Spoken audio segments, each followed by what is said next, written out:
After he sold his car to pay for her surgery, Noah Bennett thought he was proving that love still meant sacrifice, that a husband's devotion was measured not by money, but by how far he'd go to save the woman he loved. He gave up his pride, his comfort, and the last thing he owned of value just to keep Savannah alive. But when she recovered, the woman he saved looked into the eyes of the man who sold his car for her and said she'd rather kiss a dog than him. Those words didn't just break his heart. They woke something far colder inside him, something even she didn't know existed. Why would a wife humiliate the man who sold everything to save her life? What secret could turn a grateful woman into a stranger overnight? And what did Noah do next that shattered her world beyond repair? The rain had not stopped for 2 days straight, turning Atlanta's gray skyline into a wash of silver reflections. Inside the small apartment, Noah Bennett sat by the window, staring at the one possession he had sworn never to sell, his silver Tesla Model S. He had spent 6 years paying for it, restoring it, polishing it every Saturday morning. To him, that car wasn't metal and glass. It was the story of every overtime shift, every canceled weekend, every silent prayer he'd whispered beside Savannah's hospital bed. Now he had to sell it to save her life. Savannah lay in that same hospital bed across town, hooked to monitors, pale and fragile after the diagnosis that changed everything, a rare heart valve condition requiring immediate surgery. The insurance company had refused coverage because of a lapse in premium payment. The surgery deposit was $74,000, and Noah's savings had been drained by medical bills and the children's school fees. The only asset left was the Tesla. He dialed the buyer, a man from an online ad who'd offered cash. "Yeah, I'll take it today," Noah said quietly, his voice breaking in the middle. The buyer arrived an hour later, crisp suit, impatient tone, carrying a banker's envelope. The transaction took 12 minutes. When the car drove off, Noah stood barefoot in the rain, watching the red taillights fade until they became just another pair of blurred city lights. That night, he sat beside Savannah in the ICU, his clothes still damp, hair disheveled. Her eyelids fluttered open, and she whispered weakly, "Did you get the money?" He nodded, brushing her hair back. "Yes, baby, the surgery's covered." She exhaled a long, shaky breath, not of gratitude but of relief. "Good," she murmured before drifting off again. Noah forced a smile through his exhaustion. He had imagined that moment would bring them closer, that she'd see the depth of his devotion. Instead, her tone had carried something hollow, distant, like a woman ticking a box. Over the next days, Noah became a ghost in the hospital corridors, sleeping on chairs, skipping meals, handling paperwork, taking calls from bill collectors. Emily, his sister, visited once and said, "You look like hell, Noah. Are you sure she even notices what you're doing?" He smiled faintly. "She will when she gets better." When the surgery ended successfully, Noah wept. He kissed Savannah's forehead, whispering, "You're going to be okay." She opened her eyes, saw him, and for a fleeting second smiled. But then, even in her weakened state, she asked, "Did they give you a receipt for the surgery deposit? I don't want confusion later." The nurse glanced at Noah, confused. He only nodded again, too tired to be hurt. Back at home a week later, Noah stood in the empty driveway where the Tesla had always gleamed. The kids, Ethan, Lily, and Grace, were chasing bubbles in the yard, laughter echoing through the rain. Savannah, recovering in a recliner, scrolled through her phone, posting a filtered hospital photo captioned, "Grateful to God for a second chance." She didn't tag Noah. That night, as he made soup and laid her medication beside the bed, she said almost absently, "You'll need to start taking the bus to work, right?" He smiled gently. "Yeah, it's fine. It's just for a while." She shrugged, eyes never leaving her phone. "Well, maybe it's time you focused on getting promoted instead of wasting time fixing people's engines." Her words cut deeper than the rain outside, but he said nothing. Love, he told himself, required endurance. What he didn't know, what none of his quiet prayers could anticipate, was that this act of kindness would become the fuse for an explosion that would destroy everything he thought he knew about love, loyalty, and family. Because while he was selling his car to save her life, She was already planning to give her heart to another man. Perfect, I'll handle scene 2 with realistic, cinematic slow burn psychology, showing Savannah's emotional detachment and subtle behavioral clues that slowly reveal infidelity. It will feel 100% real, like something that could actually happen in any modern American marriage. Let's continue seamlessly. The following weeks after Savannah's surgery blurred into a fragile calm that only Noah believed was healing. He woke before dawn to prepare breakfast, packed the kids' lunches, checked Savannah's medication schedule, and still made it to work before 8. The house smelled of disinfectant and lavender candles, a reminder that their lives were under reconstruction. But beneath the surface, something inside her had changed. Something sharp and cold that no doctor could repair. Savannah moved slower now, but her mind seemed to race elsewhere. She spent long hours on her phone, scrolling endlessly through social feeds and private chats.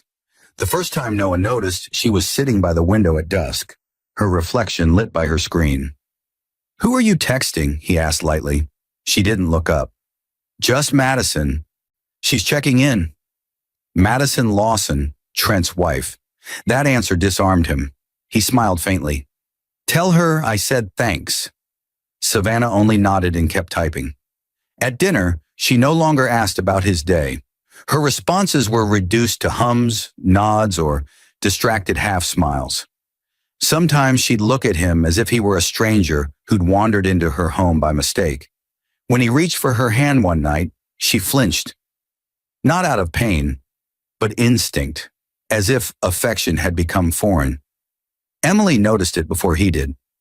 During a visit one Sunday, she leaned close and whispered in the kitchen, "Noah, she talks to you like you're a tenant, not her husband." He forced a laugh. "She's just recovering. Surgery changes people." Emily's eyes softened.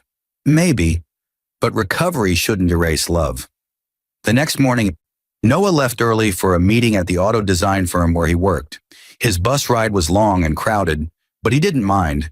He used the time to plan how to surprise Savannah with a new laptop she'd been wanting. When he returned that evening, the kids were upstairs watching cartoons. Savannah was in the living room, hair done, makeup subtle but deliberate, dressed too nicely for a weekday. Her phone lit up on the coffee table. Incoming call, Trent Lawson. For a moment, Noah froze. Savannah's eyes flicked to the phone, then to him. "It's just business," she said quickly, picking it up before he could speak. She stepped into the hallway, voice low, tone soft. "Yes, I got your message. I'll see you Friday." Noah stood there, every sound in the house amplified. The hum of the fridge, the tick of the wall clock, the faint laughter of the kids upstairs. Friday. He tried to convince himself it was harmless, that maybe Trent was helping her with the charity event she'd mentioned, but something in her voice told him otherwise. It wasn't the words. It was the tone, that warmth she hadn't used with him in months. That night, Savannah climbed into bed facing the wall. Noah lay awake, staring at the ceiling, his mind replaying every detail. The call, the outfit, the soft smile that wasn't his. For the first time, doubt crept in, quiet but corrosive. 2 days later, she told him she'd be attending a wellness retreat with friends for the weekend. She left in a white Lexus that Noah didn't recognize. He waved from the doorway, pretending not to notice the expensive gold bracelet gleaming on her wrist, something he hadn't bought her. Saturday night, he received a call from Emily. "Noah, are you home?" "Yeah, why?" "I just saw Savannah at the Westlake Hotel. She wasn't with any friends." His heart stopped. "Who was she with?" Emily hesitated. "Trent." The phone slipped from his hand. The silence that followed wasn't shock. It was confirmation of something he'd already felt deep in his bones. He walked to the living room window, the streetlight spilling pale gold over the empty driveway where his Tesla once stood. The irony hit hard. He had sold his car to save her life, and she had driven away in another man's. Upstairs, the kids slept peacefully. Downstairs, Noah stood in the dark, replaying every choice, every sacrifice, every lie he hadn't wanted to see.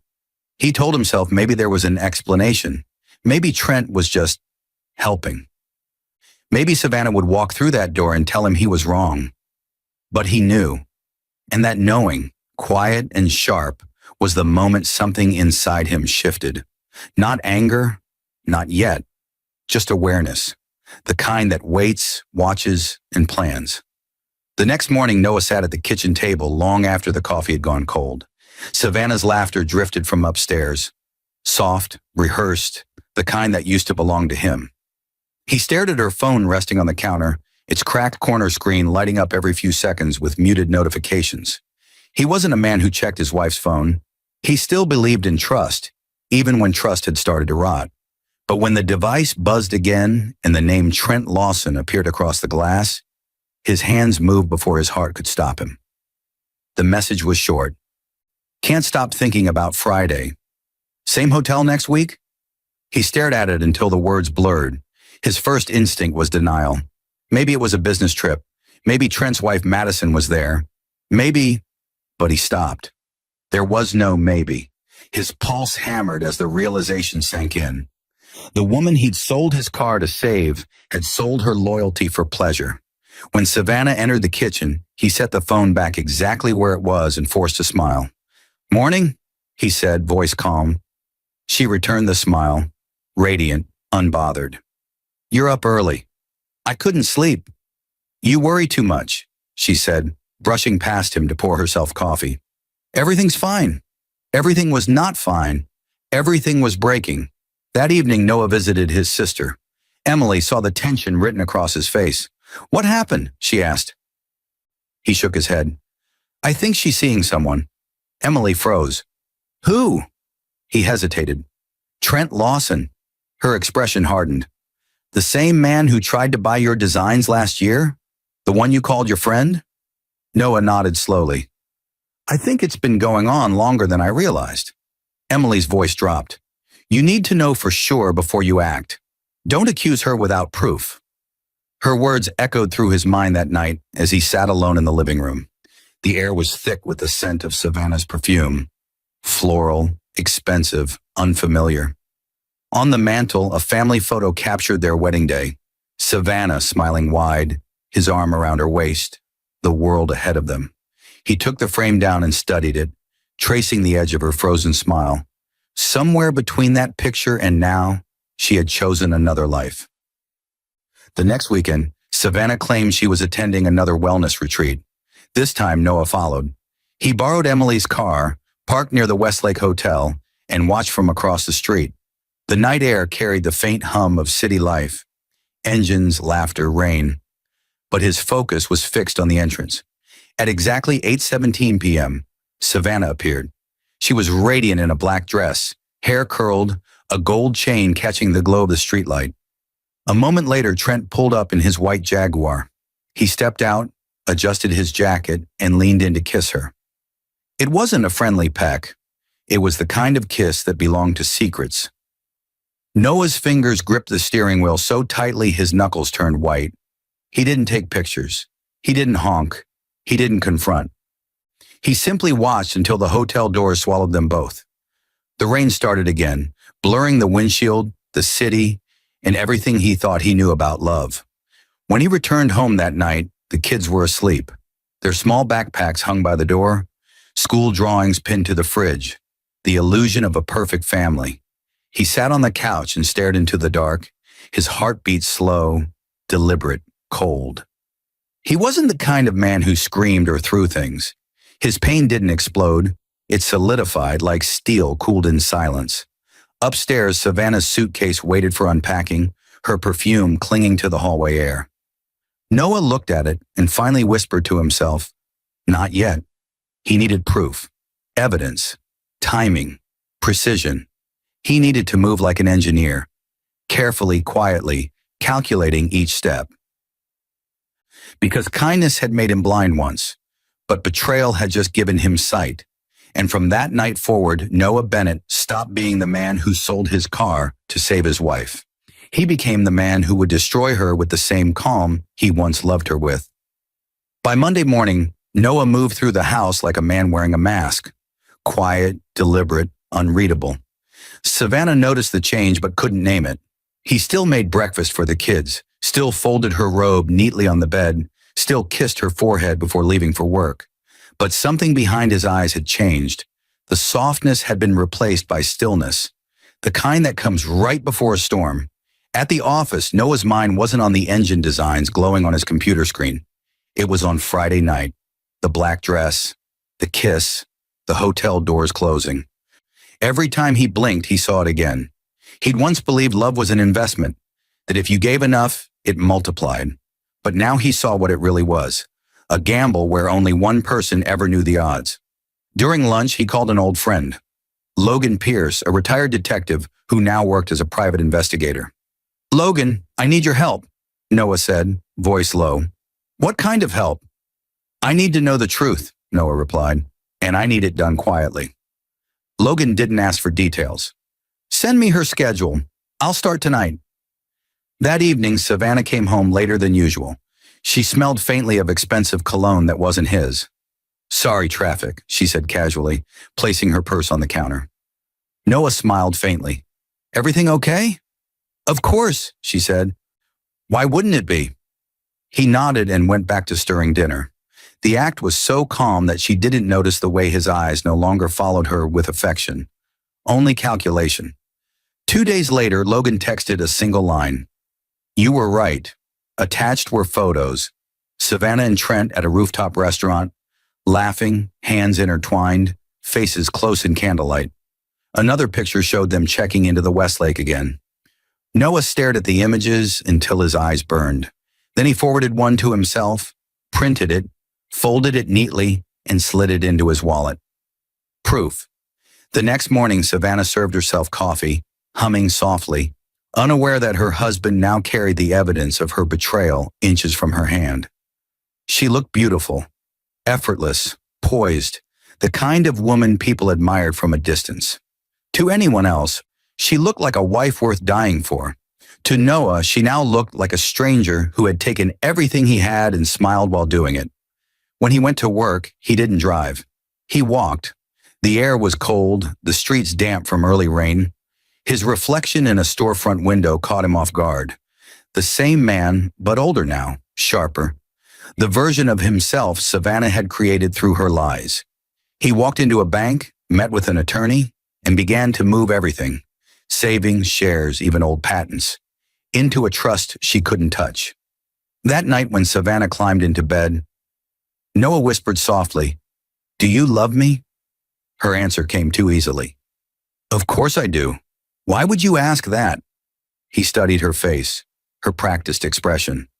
"No reason," he said. She rolled away, falling asleep without a second thought. Noah lay there staring into the darkness, his mind piecing together a new design. Not for an engine this time, but for revenge. He would not confront her yet.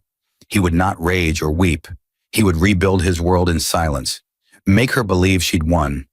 And when her guard was down, when she thought she had taken everything, that would be the moment she'd realize she had only borrowed time, because kindness had cost him everything. Now it was time for precision to cost her more. He kept moving forward the way a man rewires a broken engine, methodical, exact, patient.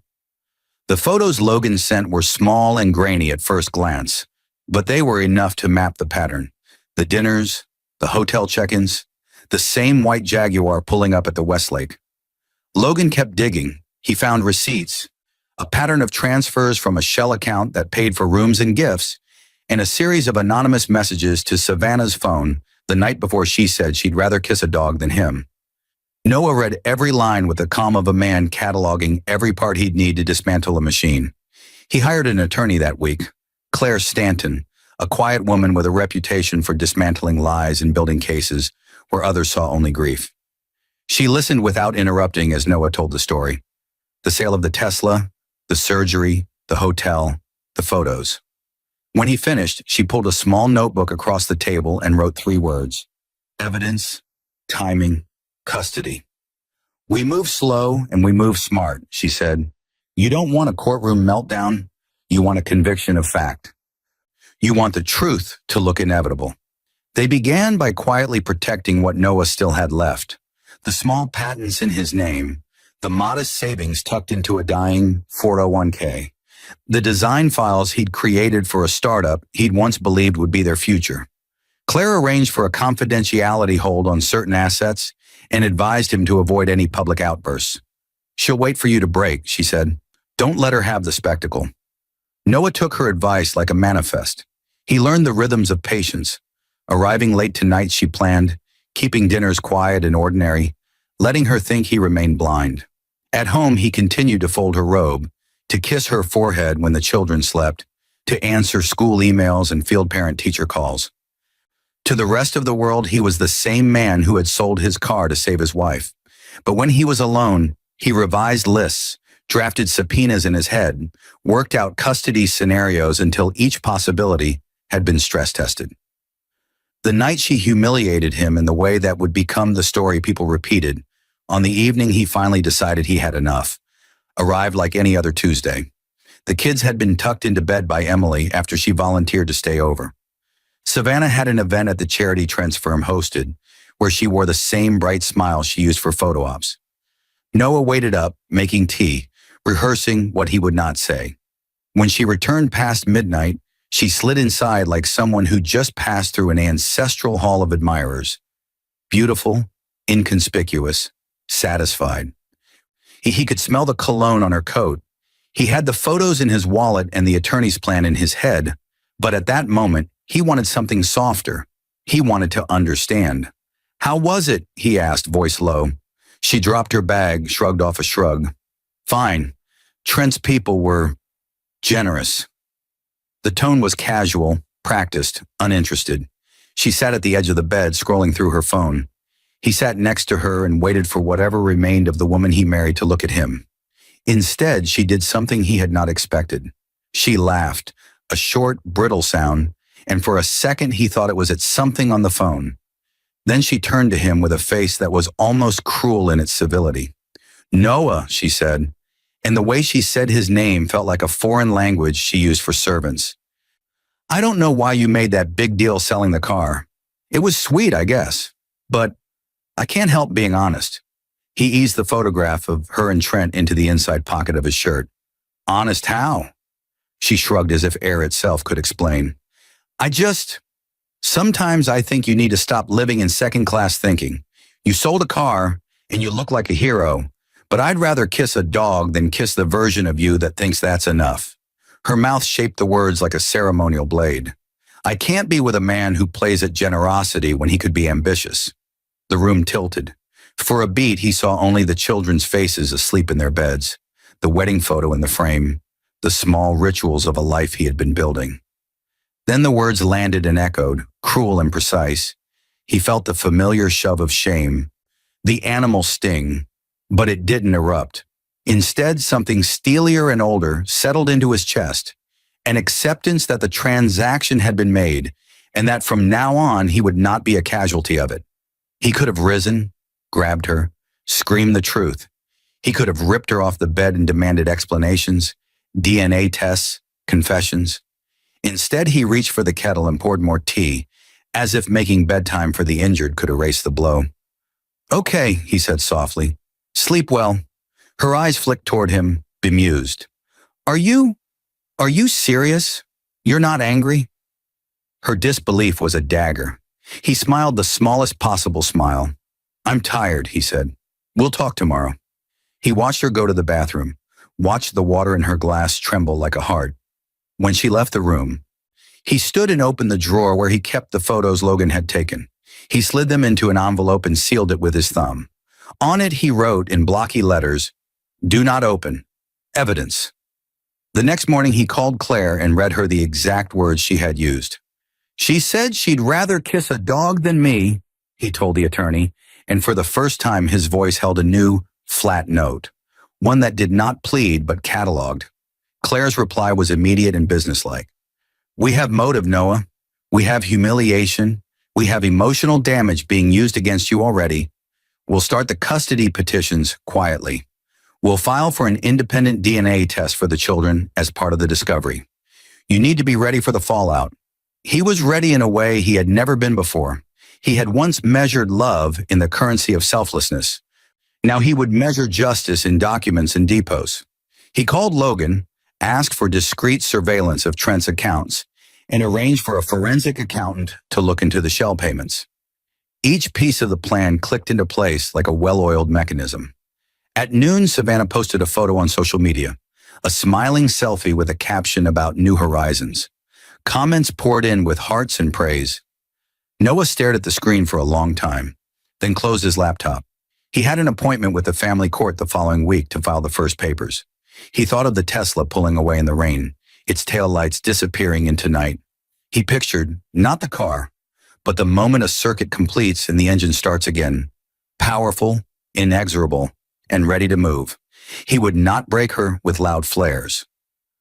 He would dismantle the comfortable life she'd built from lies, piece by piece, until public humiliation was only the final, inevitable notice, an ending that matched the way she had begun, by choosing herself over everyone else. The morning light slipped through the curtains in thin gold lines, falling across Noah's face as he sat at the dining table, motionless. The kids were still asleep upstairs, the quiet hum of cartoons playing from their tablets the only sound in the house. Across from him, Savannah sipped her coffee, the faint scent of another man's cologne clinging to her robe. Her phone vibrated. She glanced at it, smiled slightly, and turned it face down. That small motion, the casual, effortless secrecy, burned deeper than any argument ever could. Noah had built this home with love, patience, and quiet faith. Yet here he was, a stranger in his own marriage, watching the woman he'd saved text the man who had ruined them. He didn't speak. He didn't have to. Silence had become his shield. When she finally rose from her chair, she said over her shoulder, "I might go out tonight. Don't wait up." He nodded. "Drive safe." The moment the door closed, Noah's entire posture changed. The mask of calm dropped, and the calculating precision of an engineer took its place. He pulled out a slim folder from the drawer, one that now held everything Logan had uncovered. Hotel receipts, photographs, financial transfers, text logs, even voice recordings. Each piece was a gear in the machine of her downfall. He had stayed quiet because he wanted her to think she was safe. People confessed their sins when they believed they'd won. And Savannah had been parading her victory in front of him for weeks. That afternoon, Noah met with Claire Stanton again. She was crisp, deliberate, and sharp-eyed. "Are you certain about the children?" she asked quietly, sliding the paternity request form across the table. Noah's fingers tightened around the pen. "I need to be," he said. "If I'm wrong, I'll apologize to the world. If I'm right, she'll lose everything." Claire studied him. "You've changed since last week." He met her gaze. "Last week I was hurt. Now I'm awake." They filed the petition under confidentiality clauses. The DNA kits were to be collected discreetly through medical proxies, so Savannah wouldn't know until the results were final. In parallel, Claire began mapping out the divorce filings, emotional cruelty, adultery, financial misconduct. Every move was calculated. Every sentence was written to pierce, not bleed. Meanwhile, Noah carried on like nothing had changed. He drove the children to school in Emily's old SUV, packed lunches, smiled at teachers, attended PTA meetings. To the world, he was the devoted husband of a recovering wife. To Savannah, he was the quiet fool still grateful to have her alive. On a rainy Friday night, she came home late again, pretending to yawn. "You're still awake?" He looked up from his laptop. "Just working." She walked past him and poured herself a glass of wine. "You should sleep more, Noah. You look tired." He smiled faintly. "So do you."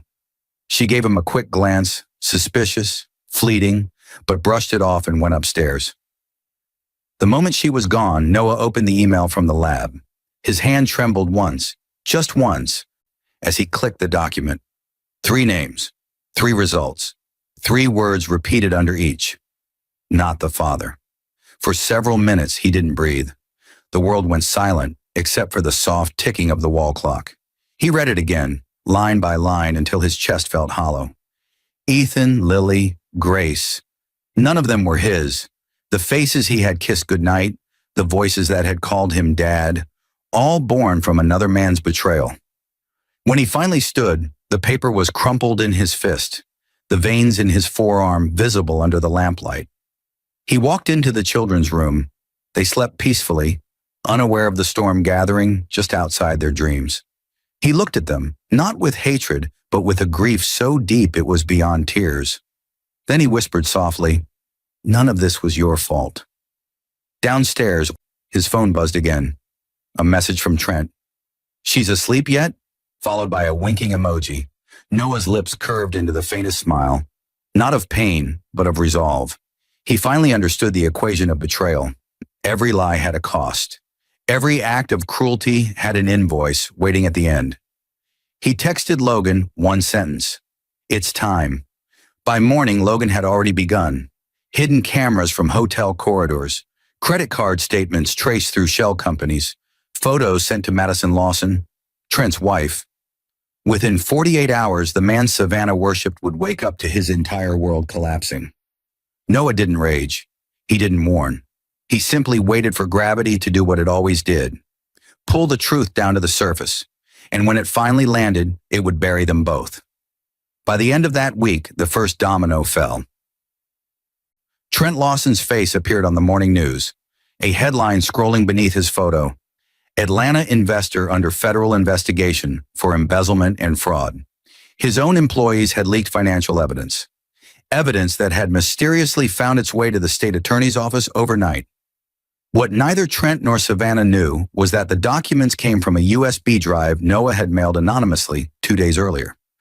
The same USB he'd pulled from Trent's office server during one of his late-night visits. An access granted months ago when he'd helped Trent debug his company software as a friend. Now that friendship was a noose. Savannah was still asleep when Noah turned off the TV. He sat quietly, the mug in his hand trembling slightly as the realization of his own strategy began to settle in. Revenge wasn't about noise. It was about precision and the patience to let guilt rot from the inside before the world saw the smoke. By noon, the news was everywhere. Trent's assets were frozen. Reporters waited outside his firm's building. His wife, Madison Lawson, went silent for an entire day before posting one sentence online. "Sometimes karma doesn't knock. It kicks the door down." Savannah saw the post that evening. She gasped softly, scrolling through the article, her hand covering her mouth. "Oh my God. Trent's being investigated," she whispered. Her voice cracked with fear, not grief. "They're saying millions went missing. Can you believe that?" Noah looked up from his laptop, calm, almost detached. "People always get caught eventually." She blinked. "Do you think he'll be okay?" He shrugged. "Does it matter?" The simplicity of his tone made her look at him differently, like she was seeing a version of her husband she hadn't met before. For years, she'd mistaken his silence for weakness, his kindness for naivety. But now, as he held her gaze, something in his eyes made her shiver. There was no pleading, no heartbreak, just a calm knowing. 2 nights later, Logan called. "He's broken, Noah. The guy's talking to federal agents, trying to shift blame to someone else. Guess who he's naming?" Noah's lips curved slightly. "Savannah." "Exactly." Logan paused. "You sure you want to go through with the next step? This will destroy her publicly." Noah's voice didn't waver. "Logan, she destroyed me privately. I'm just returning balance." The following week, Claire filed the official divorce motion, citing adultery, financial deceit, and emotional cruelty. A private DNA report was attached under sealed evidence. Savannah was served the papers at home, barefoot, wearing Noah's old hoodie. When she saw the envelope, she frowned. "What's this?" "Read it," he said. Her eyes moved down the page. As the words "petition for divorce" came into focus, her face drained of color. "Noah, what is this? Why are you doing this?" He didn't answer. She flipped to the second page, the attached lab results. Her fingers shook. The color left her entirely. "You had them tested," she whispered. "You? How could you?" He met her eyes, steady, unflinching. "How could you?" The sound she made wasn't a cry. It was a gasp, an unpracticed breath of someone realizing the mask was gone. "Noah, please. The kids, they're not mine." Her knees buckled. The papers slipped from her hands and scattered across the floor like broken glass. He walked past her, calm, deliberate, as she fell to her knees trying to gather them. You can explain, she begged. We can talk. I was confused. I was scared. He stopped at the door. You were greedy, he said softly. You wanted a better man. Now you have none. The next morning, reporters camped outside their gate. The story had leaked. Trent Lawson's mistress under investigation for aiding financial fraud. Madison had sent everything to the press, along with the photos Noah had quietly provided. By afternoon, Savannah's name was trending for all the wrong reasons. Brands she worked with cut ties. Her social accounts flooded with comments. Madison's final blow was poetic. A single photo of Savannah in Trent's arms at the hotel, captioned, "She kissed the man who stole millions, and the husband who sold his car to save her." That night, Noah watched it all unfold in silence. He didn't smile.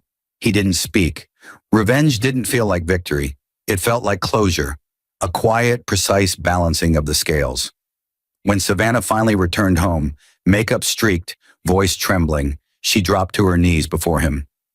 "Noah, please, I have nothing left. I lost everything." He looked down at her, his expression unreadable. "So did I," he said simply. She reached for his hand, but he stepped back. "You told me you'd rather kiss a dog than me," he whispered. "Now you'll spend the rest of your life wishing you'd never opened your mouth." The door closed behind him as he walked away. Outside, the rain began again. Soft, steady, cleansing. For the first time in a year, Noah felt air fill his lungs without heaviness. He called Claire that night. "Everything's over," he said. Her voice was gentle. "Not everything. Some things are just beginning."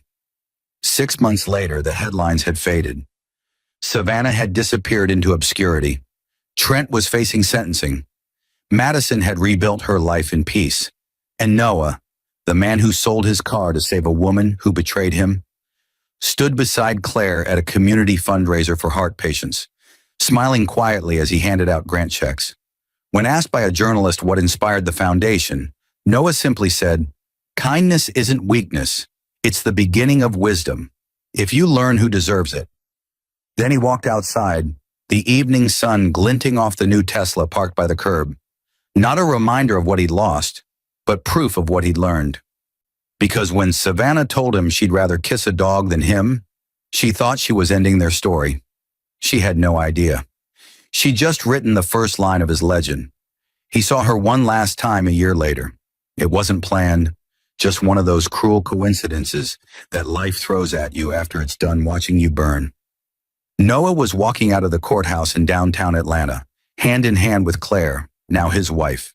They just finalized a funding grant for the Bennett Foundation, a program offering financial help to families crushed by medical debt. His story, once a wound, had become a mission. The spring air carried the smell of rain on warm pavement. Reporters lingered outside from another trial, their microphones raised like vultures waiting for a headline. That's when he saw her, Savannah. She stood near the courthouse steps, thin, pale, her once perfect hair tied back with trembling fingers. She was waiting for a bus, no makeup, no ring, no followers, just a woman who'd traded diamonds for silence. Their eyes met. For a long moment, neither spoke. Time stretched like glass between them, fragile, transparent, full of things that couldn't be taken back. Savannah's voice broke first. "You look, different." He nodded. "I am." Her eyes filled with something like regret, but it wasn't pure. It was envy laced with memory. "Claire?" she asked softly. "You married her?" "Yes. She's beautiful." He didn't answer. Savannah tried to smile, but it faltered halfway. "I wanted to say I'm sorry. For everything. For what I said, what I did. You didn't deserve any of it." Noah studied her, the woman who had once been the center of his world, now reduced to a ghost haunting her own choices. "You're right," he said quietly. "I didn't." She swallowed hard. "The kids, they ask about you sometimes. They think you hate them." He looked away, pain flickering across his features. "I don't hate them. I just can't be what they thought I was." Savannah nodded, eyes glistening. "I know." A bus hissed to a stop behind her. The driver opened the doors. She hesitated, then whispered, "You really destroyed me, Noah." He turned back to her, his tone calm even. No, Savannah, you destroyed yourself. I just stopped protecting you from the truth. She opened her mouth to reply, but he was already walking away. Claire took his hand as they stepped onto the sidewalk. Savannah watched them go, her reflection flickering in the glass of the departing bus window. The woman who once mocked a poor husband now left with nothing but her own echoes. Noah and Claire walked quietly until they reached the parking lot. A new Tesla waited by the curb, clean, silver, and gleaming in the late afternoon light. Claire leaned her head on his shoulder. You okay? He nodded slowly. Yeah, I think I finally am. As they drove off, Atlanta stretched wide around them. The city where kindness had once been mistaken for weakness, where betrayal had once tried to define him, but not anymore. In the mirror, the skyline shimmered like a new beginning. Noah had learned the hardest lesson. Love built on lies will always collapse under its own weight. He didn't need revenge anymore. He'd already won. He had his peace, his purpose, and a woman who saw him not for what he'd lost, but for what he'd survived. And as the sun dipped low behind the buildings, the man who once sold his car to save a wife who betrayed him smiled for the first time in years, not because the past was gone, but because it no longer had power over him. Noah sat quietly at the edge of the fundraiser that evening, watching families file in, mothers clutching children, fathers holding hospital invoices, faces that carried the same fear he'd once known. The Bennett Foundation had grown beyond anything he'd imagined. What started as one man's heartbreak had turned into something that saved lives. The auditorium lights glowed soft gold. Claire stood on stage, speaking to the crowd with calm confidence, her voice steady and warm. When people talk about strength, she said, they picture loud victories. But sometimes the quiet ones, the people who rebuild after being broken, are the strongest among us. Noah's gaze softened. He wasn't used to hearing his story told through someone else's voice. Claire didn't mention names or betrayal or revenge. She only spoke of resilience, of learning when to walk away, of choosing peace over pride. In the front row sat Emily, his sister, tears in her eyes as she watched the man her brother had become. Beside her were 3 small children from a family the foundation had helped. The little boy's smile reminding Noah painfully of Ethan. For a fleeting moment, the ache of those lost years returned. He would always wonder what could have been if things had gone differently. But healing wasn't about forgetting. It was about learning to live with the echoes. When the applause faded, Claire found him at the edge of the room. She smiled softly and touched his hand. You still thinking about them? Sometimes, he admitted, not with hate anymore, just understanding. She nodded. That's the real victory. Outside, the city pulsed with lights. The same city that had once been his battlefield. Somewhere out there, Savannah lived quietly under a different name, far from the glitter she used to crave. Every now and then, her letters arrived. Apologies written in trembling handwriting, unsigned but unmistakably hers. He never replied, but he never threw them away either. Forgiveness wasn't something you sent back. It was something you lived. Later that night, he drove through downtown Atlanta with the windows open, letting the cool wind carry away the last shadows of the man he used to be. Streetlights flashed across the windshield like memories, fragments of pain, love, and redemption stitched together into one long road. At a red light, he glanced at the passenger seat. Claire had fallen asleep, her head resting gently against the glass. The faint reflection of the city danced across her face, and in that moment, Noah realized he'd finally built something indestructible. Not an empire, not revenge, but peace. When the light turned green, he pressed the accelerator. The Tesla hummed forward, smooth and effortless. Ahead, the road stretched open beneath the evening sky, and behind him, buried in the quiet hum of the tires, was everything he had left behind. The betrayal, the humiliation, the years of silence, now reduced to nothing more than distance. For the man who once sold his car to save a wife who said she'd rather kiss a dog than him, life had come full circle. He had sold the symbol of pride to save a heart that didn't deserve it. But in doing so, he discovered his own. And as the skyline faded into the rearview mirror, Noah smiled. not with triumph, but with truth. Because in the end, real revenge wasn't about ruining her. It was about rebuilding himself so completely that even his past couldn't recognize him anymore. Later that night, after the event ended and the crowd had gone home, Noah lingered on the empty terrace overlooking downtown Atlanta. The city glowed beneath him, a restless sea of lights and stories, each window hiding someone's version of heartbreak, betrayal, or rebirth. The wind was soft, warm against his face, carrying faint echoes of laughter from the streets below. Claire came up behind him, wrapping a shawl around his shoulders. "You disappeared," she said gently. "I was just thinking," he replied, eyes on the skyline. "About her?" He didn't lie. "A little. About everything, really." Claire stepped beside him. "You did the impossible, Noah. You turned pain into something that helps people." He nodded quiet. "There was a time I thought revenge would fix everything, that if she suffered the way I did, I'd finally be free. But when it all ended, I realized the silence after revenge isn't peace. It's emptiness." She rested her hand over his. "And now?" "Now I know peace doesn't come from what you destroy," he said softly. "It comes from what you build after the fire." They stood there together for a long while, watching the city breathe. Somewhere down there was the same hospital where Savannah's surgery had once taken place. He could still see himself sitting in that waiting room, praying for her to live. The irony wasn't lost on him, that saving her life had been the thing that would teach him how to save his own. Claire broke the silence. "What would you say to her if you ever saw her again?" He thought about it for a long moment. "Nothing cruel," he said finally. "I'd tell her thank you." "Thank you?" Claire asked, surprised. He smiled faintly. "She showed me everything I never want to become, and everything I was strong enough to rise above." The night deepened, and the lights of the city shimmered like distant stars. For the first time, Noah didn't feel anger or loss or the hollow ache of betrayal. What filled him instead was something quiet, steady, the understanding that all the broken pieces had led him exactly here. When they finally left, he drove with the windows down, the wind moving through the car like a song. Claire's laughter drifted softly beside him. The traffic lights blurred into long streaks of gold and red, like trails of the past fading into the horizon.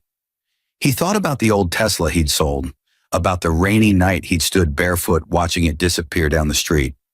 Back then, he'd believed that sacrifice was the price of love. Now he knew better. Sacrifice meant nothing if it was given to the wrong heart. The new Tesla purred beneath his hands, quiet and alive, a symbol not of wealth, but of balance restored. He wasn't driving away from pain anymore. He was driving toward the life he was finally ready to live. In the passenger seat, Claire reached across and squeezed his hand. "Where to?" "Home," he said, and for the first time, the word didn't feel empty. The city fell behind them, lights fading into distance. The rain began again, light, cleansing, almost tender. Noah smiled to himself, the sound of the wipers keeping rhythm with his heartbeat. He had lost everything once, his pride, his trust, his faith in love. But somewhere between the pain and the rebuilding, he'd found something rarer, peace, purpose, and a kind of strength no betrayal could ever break. He'd once been the man who sold his car to save a wife who said she'd rather kiss a dog than him. Now he was the man who rebuilt an empire of kindness on the ashes she left behind.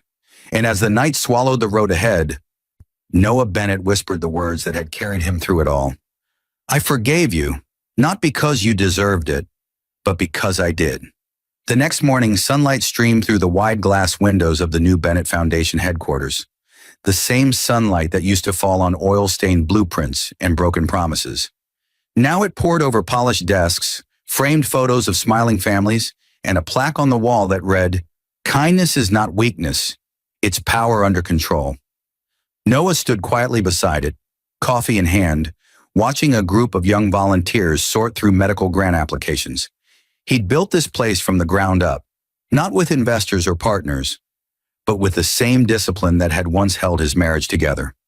Every corner of the building carried his signature, clean, precise, deliberate. Claire walked in, her hair pulled back, holding a folder filled with donor letters. You should be proud, she said. We've already helped 312 families this quarter, most of them single parents trying to start over. He smiled faintly. Starting over? That's a language I know. She set the folder down, looking at him for a long moment. You know what people say about you now, right?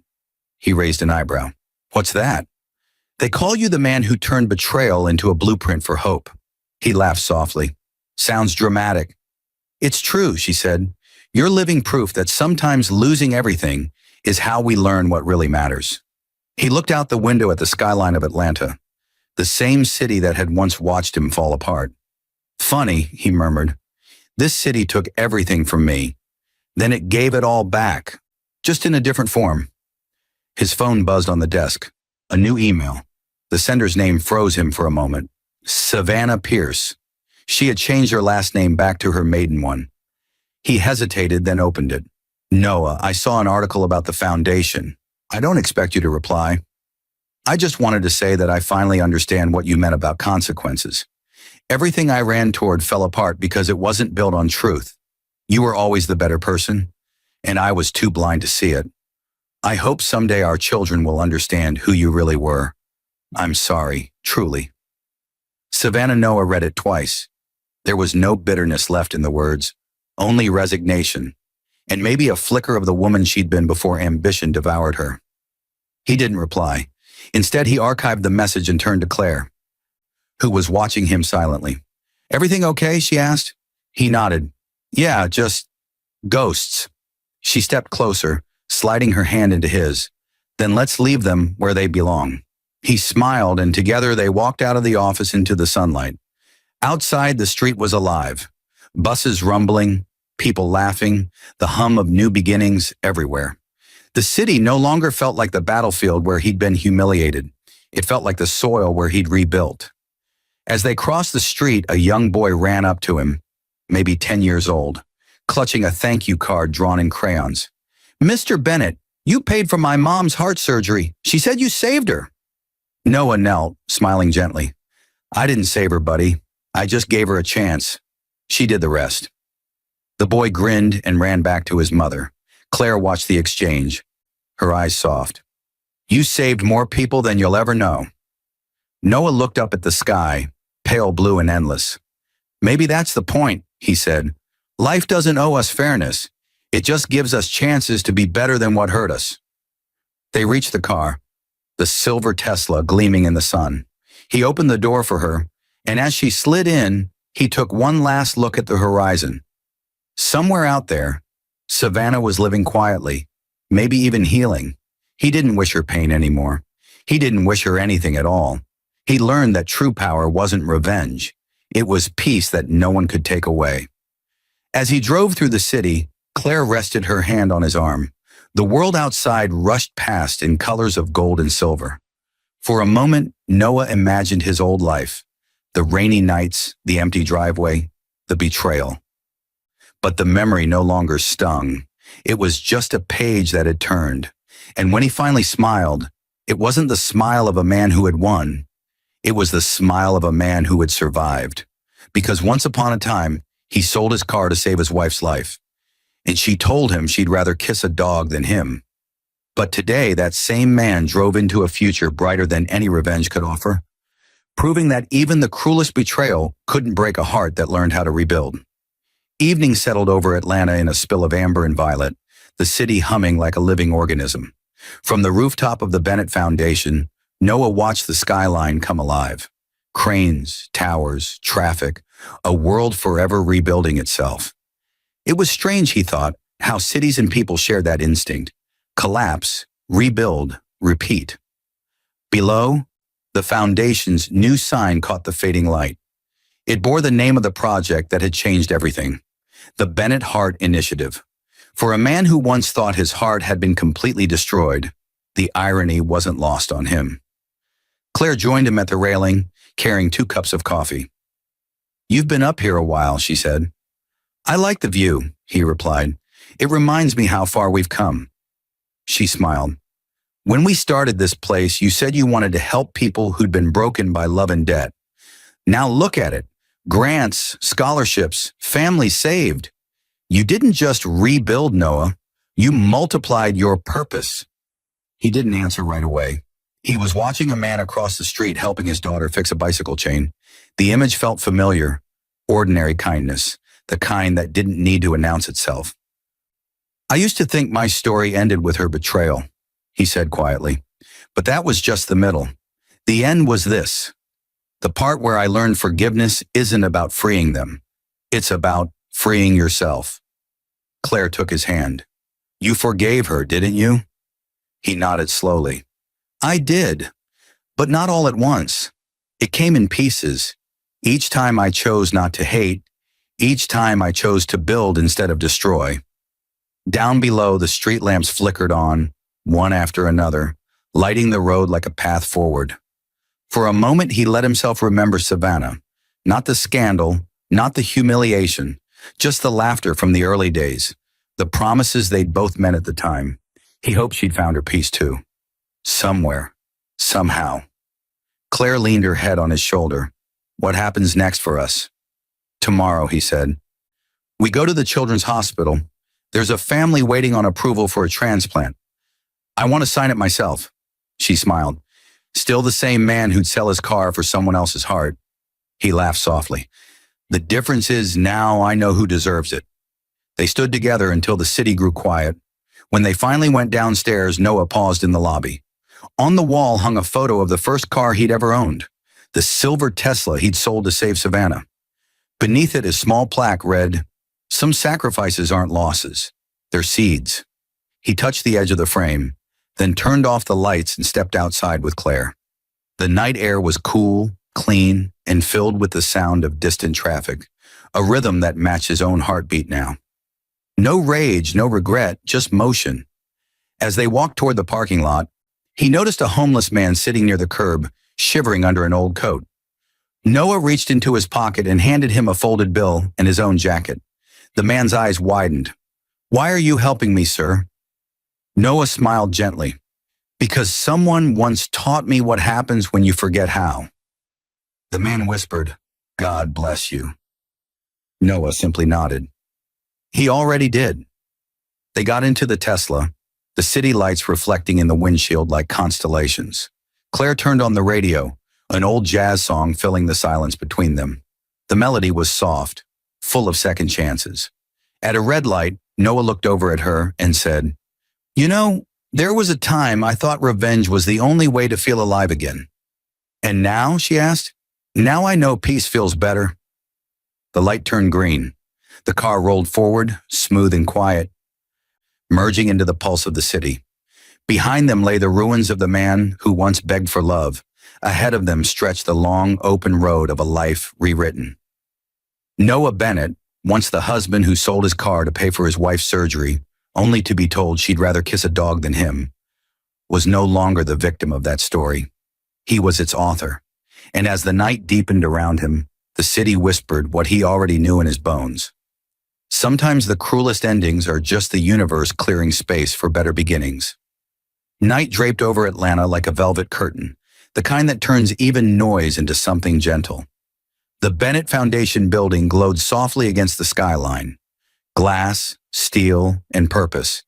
Everything Noah once thought he'd never have again. From his corner office on the top floor, he looked out across the city that had watched him break and rebuild. The reflection in the window no longer looked like a man carrying pain. It looked like a man who had finally learned to live beyond it. Behind him, Claire's laughter floated through the open door. Light, effortless, the sound of peace made human. She was wrapping up a late meeting with 2 young interns, her kindness the quiet mirror to his discipline. When she finished, she came to stand beside him, slipping her hand into his. Still here, she said softly. He smiled. Old habit. I used to stay up worrying about what I'd lost. Now I stay up thinking about how to protect what I've built. Claire studied his face for a moment, the city lights dancing in her eyes. It's strange, she murmured, how pain makes some people bitter, but made you better. He turned to her, voice calm. Maybe it's because I stopped trying to win against her. The only person I needed to win against was the man I used to be. A notification blinked on his phone. He glanced down. Another news headline. Trent Lawson released on parole after 2 years. Former business mogul says he lost everything but learned nothing. Noah swiped it away. The story no longer sparked anything in him. No joy, no anger, not even pity. He'd already outlived all of it. He and Claire left the office together, descending the elevator in silence. On the ground floor, the security guard greeted them. "Good night, Mr. Bennett. Good night, Mrs. Bennett." Claire smiled, squeezing Noah's hand. "Good night, John." Outside, the night air was soft, and the hum of traffic carried through the streets. The Tesla sat waiting under a pool of golden streetlight. The same model, the same color, but a different story. Noah opened the door for Claire, then looked up for a long moment at the skyline. The place where his heart had shattered and been rebuilt brick by brick. He drove without music, letting the quiet say everything. The city drifted past in streaks of silver and amber. Claire leaned her head against the seat, her hand resting on his arm. "You ever think about her?" she asked gently. He didn't flinch. "Sometimes," he said, "but not the way I used to. She's just part of the map that got me here." Claire nodded, understanding perfectly. "Do you forgive her?" He took a deep breath, his eyes steady on the road ahead. "I already did. Forgiveness wasn't for her. It was the only way to stop carrying her into my future." They reached the edge of the city, a long, quiet highway lined with trees whispering in the wind. Noah slowed the car, pulling over near a small overlook where the lights of Atlanta shimmered below like a constellation of second chances. He stepped out and stood by the railing, breathing in the clean air. Somewhere in the distance, the faint wail of a siren echoed, then faded. Just another life, another story unfolding. He thought of Savannah not as the woman who'd betrayed him, but as the turning point that had forced him to grow roots in himself. She had given him the gift of losing everything, and in doing so, given him the space to build something real. Claire came to stand beside him. "What are you thinking?" she asked. "That everything ends exactly how it's supposed to," he said softly. He turned toward her, brushing a strand of hair from her face. "You know, there was a time I thought I'd never trust again. But then you showed me that love doesn't need to be loud to be strong. It just needs to be steady." She smiled. "You found steady?" He nodded. "I found home." They stood there together, the wind carrying the faint scent of rain, the night stretching wide and kind. The road behind him was long. Betrayal, humiliation, revenge, justice. But it no longer defined him. It had simply refined him. As they drove away, the city lights grew smaller in the rearview mirror until they looked like stars scattered across the horizon. Noah reached for Claire's hand, his voice low, filled with peace. "I used to think she broke me," he said, "but she didn't. She built the man who could survive without her." Claire smiled, eyes glistening. "Then she lost more than you ever did." He nodded, gaze fixed on the open road. The future stretched ahead, endless, unwritten, quiet. For the first time in years, he wasn't running from his past or chasing revenge. He was simply living, a man reborn from fire, driving forward into a tomorrow that was entirely his own. And as the night wind brushed against his face, Noah Bennett, once the husband who sold his car to save a wife who betrayed him, smiled into the darkness, knowing the truth every survivor eventually learns. Revenge ends the story, but healing writes a new one. Rain was falling again, the same kind of slow silver rain that had once blurred the night Noah Bennett sold his car. But now it fell against the windows of a quiet lake house far from the chaos of Atlanta, his home. The fire inside flickered gold against the wood-paneled walls, and Claire sat by the hearth, sketching designs for the new children's wing of the Bennett Heart Initiative. The smell of coffee and burning cedar filled the air. Noah stood by the window, watching the rain roll off the glass. There was a calm in his chest he hadn't felt in years, not the forced quiet of suppression, but the stillness that comes after truth, the kind that no longer needed revenge to feel alive. Claire looked up from her sketches. "You're quiet again," she said softly. He smiled faintly. "Just thinking. Every time it rains like this, I remember the night I sold the car. I thought that was the lowest point of my life." She walked over to him, her hand resting gently on his arm. And now, he turned to her, eyes soft but certain. Now I know it was just the start of becoming who I was supposed to be. She leaned against him, following his gaze out toward the lake. The water shimmered with faint ripples, each one breaking the surface and disappearing, a quiet metaphor for the past that no longer hurt. Noah had rebuilt everything differently this time. Not with noise, not with pride, but with purpose. His foundation had expanded across states, giving grants to patients who couldn't afford surgeries. The stories were endless. A truck driver in Houston who got a heart transplant, a waitress in Charlotte whose little girl could breathe again. Each story rewrote his pain into something sacred. Every month, letters came in, thick envelopes filled with thanks. Some included photos of healed families, others folded bills from those who insisted on repaying even a fraction of the help they'd received. Noah kept every letter in a box by the window, the same window he stood at now. As the rain deepened, he reached into his pocket and unfolded a creased envelope he hadn't opened in months. The handwriting was shaky but familiar. Noah, I don't expect forgiveness. I live quietly now. I work at a small clinic. Sometimes I see families like the ones you help, and I think about what you did for me, even after everything. You saved my life. I destroyed yours. Yet somehow you built something beautiful out of what I broke. I'm proud of you, even if I no longer deserve to say that. Savannah. He stared at the letter for a long moment. The pain was gone, replaced by a quiet understanding that life had done what it always did. Balance itself. Savannah had faded into her own penance. He didn't need to hate her anymore. Claire noticed the letter in his hand but didn't ask. She simply leaned her head on his shoulder. You can let it go, she whispered. I already have, he said. Outside, thunder rolled softly across the hills. Noah exhaled, then folded the letter neatly and dropped it into the fireplace. The paper curled, the ink blackening before turning to ash. For the first time, it didn't feel like erasing. It felt like releasing. Claire turned to him, her smile small but full of warmth. What do you want now, Noah? He thought about it. Not the man he'd been, not the one he'd lost, but the one who stood here now. To live, he said finally, to keep building, to keep giving, to never let bitterness rewrite my heart again. They stood together, watching the last of the letter vanish into the fire. Outside, the rain slowed, the clouds thinning to reveal the first stars peeking through. Claire reached for his hand and he held hers tightly, the way someone holds a promise they intend to keep. When the fire died down, Noah stepped onto the porch. The night smelled of rain and pine. The air was fresh, weightless. He could almost hear the faint echo of that long-ago voice. I'd rather kiss a dog than you.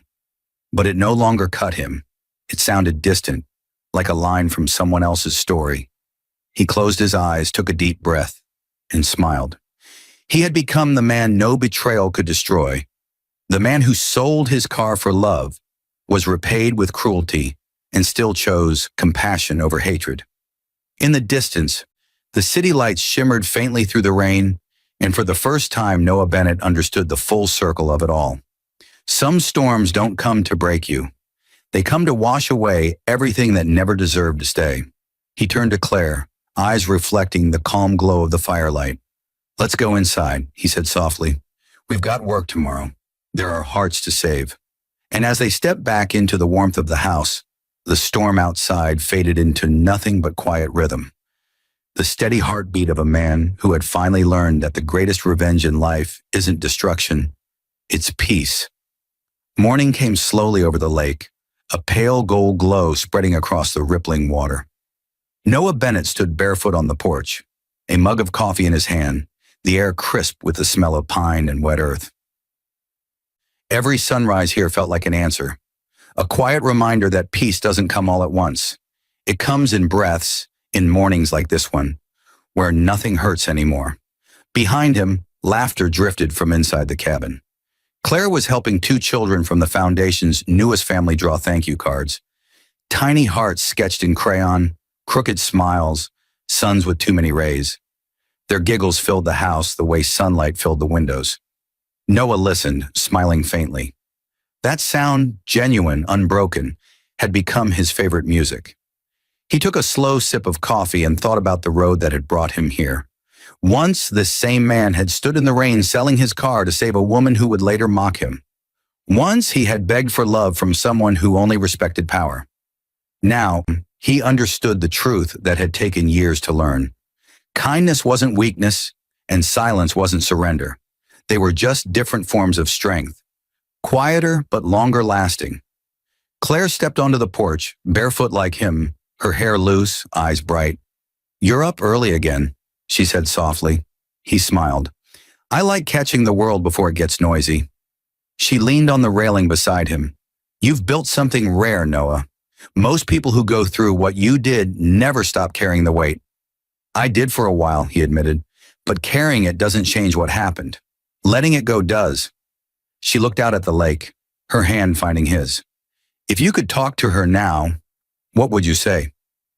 He paused, thinking carefully, not out of bitterness, but honesty. "I'd tell her thank you," he said finally. "Because without her betrayal, I'd never have met the woman who showed me what love actually feels like.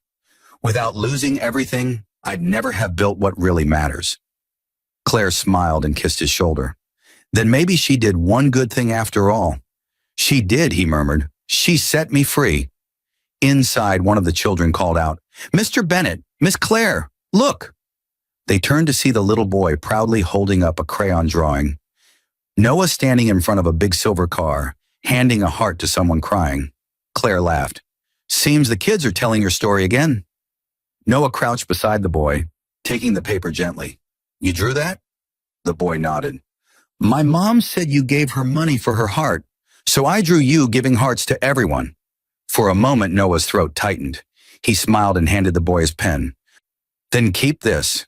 You're the next one who's going to help people someday." As the boy ran off to show Claire, Noah looked at the drawing again. The car, the rain, the heart. It was all there. The entire story reduced to 3 colors in a child's hand. He realized then that his life wasn't defined by what Savannah had taken, but by what he'd chosen to give, even after she did. Later that day, as he and Claire drove back into Atlanta, the city gleamed in the distance. No longer a place of pain, but of purpose. The Tesla hummed quietly over the road, sunlight flashing across its hood. Claire reached over, her fingers brushing his wrist. "What are you thinking?" she asked. He glanced at her, a soft smile forming. "That I finally understand something." "What's that?" "That love without respect is a wound," he said. "But forgiveness, that's the scar that reminds you survived." The car turned toward the hospital district, where a new banner hung over the Bennett Heart Initiative building, restoring hope, one heart at a time. Noah parked and stepped out, greeted by staff, families, volunteers, people whose lives had been changed by the work that once began in his own grief. As he shook hands and smiled for photos, he caught his reflection in the glass doors. The man looking back wasn't broken anymore. That night when they returned home, the stars shimmered over the lake like silver dust scattered across the sky. Claire sat beside him by the fire, resting her head on his shoulder. "Do you ever think about the day you sold that car?" she whispered. "Every time I start it," he said, smiling. "It reminds me that sometimes what feels like losing everything is just the universe clearing room for better things." He pulled her closer, the crackle of the fire filling the quiet. "I used to think revenge would make me whole," he said softly, "but peace did." Outside, the rain began again, soft, rhythmic, familiar. It no longer sounded like sorrow. It sounded like grace. And as Noah Bennett closed his eyes, he finally understood. The story that began with betrayal didn't end with revenge. It ended here, in warmth, in laughter, in love that asked for nothing back. Because the greatest justice wasn't what he did to them. It was who he became after. Morning light slid across the lake like a hand smoothing silk. Noah Bennett was already awake, standing on the dock barefoot, coffee in hand, mist curling around him. The water was so still it looked like glass. The air smelled of pine and quiet.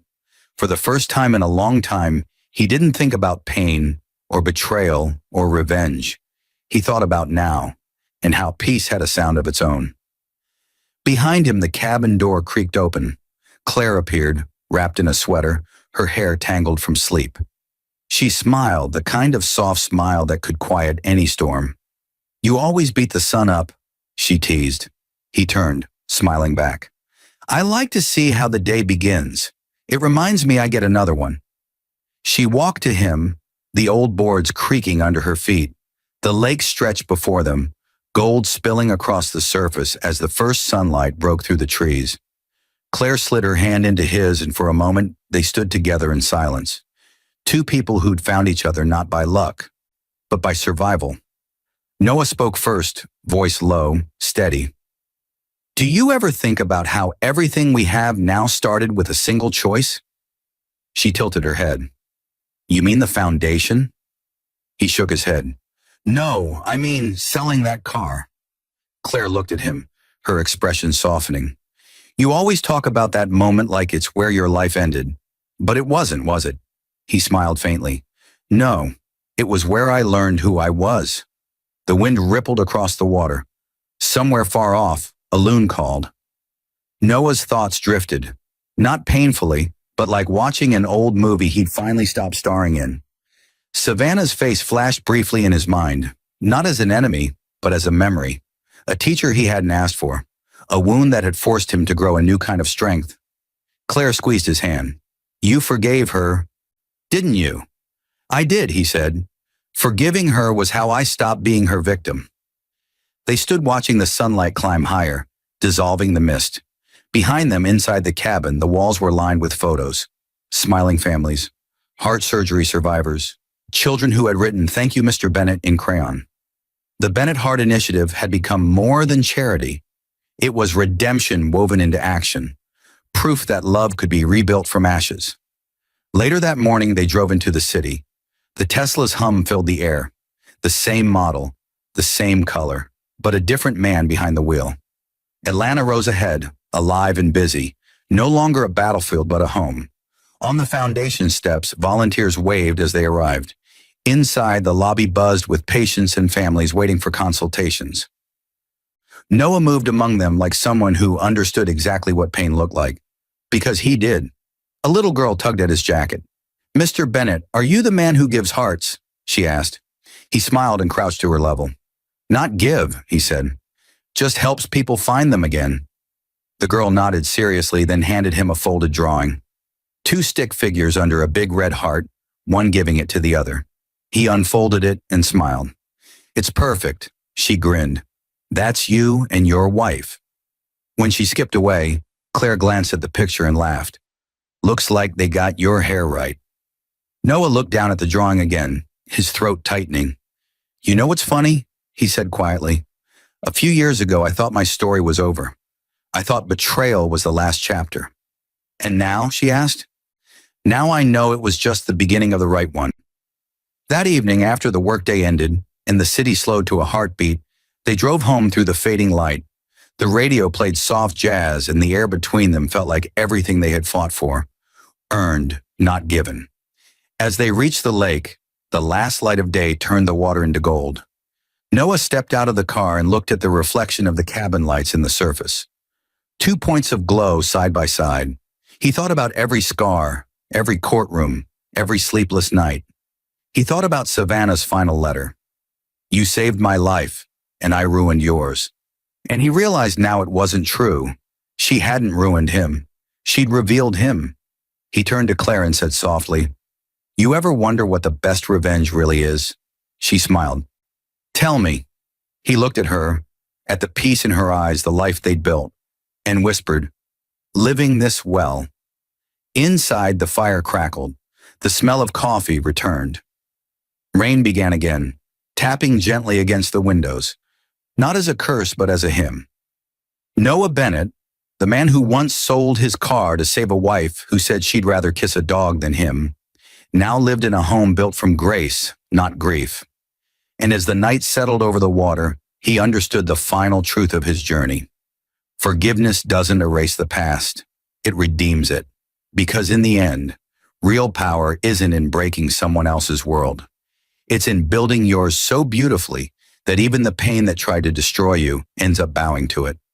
The world was quiet in a way Noah Bennett had never known. It wasn't the silence of loneliness anymore. It was the silence of peace, the kind that lives in the air when a man has stopped fighting his past. The lake shimmered like polished glass beneath the morning sun. The reflection of the cabin danced on its surface, the wind making the ripples look like small breaths. Noah stood by the railing, the weight of a blanket draped over his shoulders, steam curling from his coffee.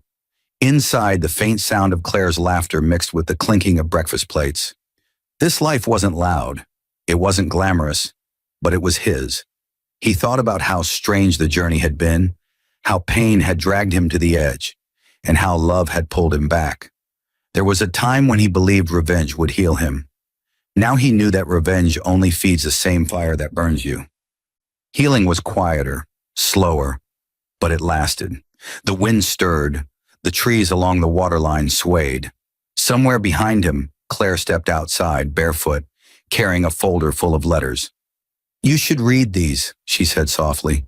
"They're from families the foundation helped this month." He took the folder, flipping through one letter at a time. Scribbled handwriting, photos of smiling faces. A mother writing that her daughter had survived because of a grant the Bennett Heart Initiative had approved. Each letter felt like a heartbeat. Claire looked at him for a long moment. "You know, there's something about the way you read those letters," she said. "It's like you're seeing pieces of your old life stitched back together." He smiled faintly. "Maybe I am. Every time I help someone, it feels like I'm repairing something I didn't even know was broken." She set the folder down and leaned against him, her head on his shoulder. "Do you ever think about her?" He didn't hesitate. "Sometimes," he said, "but not with anger anymore.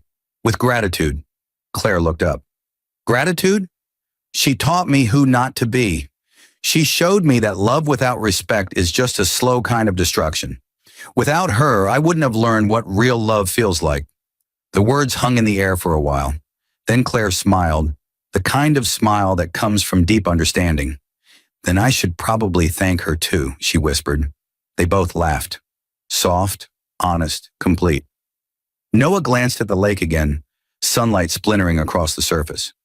"You know," he said, "for years I thought that night I sold the car was the worst moment of my life. But now I think it was the best. It broke me open. It gave me room to grow into this." Claire slipped her arms around his waist. "You turned your pain into a map, and you followed it all the way home." A pair of swans glided across the water, moving in perfect rhythm. The sight made Noah's chest tighten, not with sorrow, but with an understanding of what he'd been chasing all along. Not victory, not revenge, peace. Inside, the phone rang. It was the hospital director from their partner clinic in Chicago, calling to say another surgery had been funded, another life saved, another story rewritten. Noah listened quietly, his voice calm and steady as he said, "Yes, approve the full amount.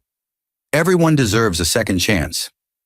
After the call, he turned back to Claire. "It's strange," he said. "All those years I wanted justice, and now I realize I found something better." "What's that?" she asked. He looked out at the horizon, where the lake met the sky in a seamless line. "Grace." That evening, as the sun melted into the water, Noah stood on the dock again. The sky burned with colors: amber, violet, rose, reflections shifting across the lake like a painter's dream. He thought of the boy he once was, the husband who'd given everything for love, the man who'd been humiliated, betrayed, and stripped of everything he thought defined him. But now he stood taller, quieter, infinite. He whispered into the wind, not as a prayer, but as a promise. "I forgive you, Savannah. Not because you asked for it, but because I finally don't need the pain anymore." The wind carried his words across the water, where they disappeared into the last gold light of day. Claire came to stand beside him, their fingers intertwining naturally, as if they'd always known how to find each other in the dark. Noah looked at her, then back at the horizon. "You know what the greatest revenge really is?" Claire smiled. "What?" He exhaled, eyes reflecting the fire in the sky. "Peace that no one can take away, a life that doesn't need to prove anything. The world was still, the water glowed, and as the final rays of sunlight vanished, Noah Bennett, the man who once sold his car to save a wife who told him she'd rather kiss a dog than him, stood at peace with his past, holding the future in his hands. Because sometimes the greatest stories don't end with destruction. They end quietly, with forgiveness, with love, and with a man finally free enough to smile again. The lake was mirror still that morning, so clear it looked like it was holding its breath. A thin ribbon of fog drifted across the water, catching the first light of dawn. Noah Bennett sat on the edge of the dock, shoes off, jeans rolled to his knees, the wood cool beneath his palms. The air smelled of pine and rain. For a long time he just listened to the small sounds, the world waking. Behind him the cabin door opened. Claire patted out quietly, her hair in a loose braid, 2 mugs of coffee steaming in her hands. She set one beside him and lowered herself to sit at his side. They didn't speak for a while. They never needed to. When he finally did, his voice was low. "I used to hate mornings like this," he said. "Too much quiet, too much room to think." Claire turned her head. "And now? Now I know quiet isn't emptiness. It's peace filling the space where noise used to be." She smiled and leaned her shoulder into his. "You've come a long way." He nodded. "I had to lose everything to understand what everything really was." A family of ducks glided past, their wakes rippling through the reflection of the trees. The surface settled again, whole, unbroken. Watching it, Noah thought about all the years he'd spent trying to keep his life still, perfect, untouched. But still water, he'd learned, grows stale. Movement, change, was what kept it alive. Claire broke the silence. "I got another letter yesterday from that girl in Houston, the one who got her transplant. How's she doing?" "She drew you a picture." Claire handed him the folded page. Crayon lines, bright red hearts, a silver car, 2 stick figures holding hands under a rainbow. At the bottom, in uneven handwriting, "Thank you for helping my mom's heart." Noah stared at it for a long time. The rain, the betrayal, the courtroom. None of it seemed real anymore. Only this did. "Funny," he said softly. "I spent years trying to fix engines. Turns out I was supposed to fix hearts." Claire laughed quietly. "Looks like you're good at both." He took her hand. The simple warmth of it steadied him. "You know," he said, "I used to think forgiveness meant saying the past didn't matter. But it does. It's the reason I know what matters now." She studied his face. "Do you think she ever found peace?" He thought of Savannah, the woman who once looked at him and said she'd rather kiss a dog than him. He saw her the way he did now, not as a villain, not as a ghost, but as a lesson. "I hope she did," he said finally. "Everyone deserves one last chance to start over. Even the people who break you." Claire squeezed his hand. "Then you really have forgiven her." He smiled faintly. "I forgave her the moment I stopped needing her to understand what she lost." A breeze stirred, scattering the fog. The sunlight spilled wider, touching the tops of the trees and painting the lake gold. Noah stood and pulled Claire to her feet. "Come on," he said. "Let's go back inside. We've got a board meeting in 2 hours." She laughed. "You make it sound exciting." "It is," he said. "Every meeting means another family gets a second chance. That's all I ever wanted to build." As they walked back toward the cabin, he paused and looked over his shoulder one last time. The lake gleamed like a new beginning. He remembered the man he used to be, the one who sold his car to save a wife's life, who thought kindness was a weakness, who mistook endurance for love. That man had died a long time ago.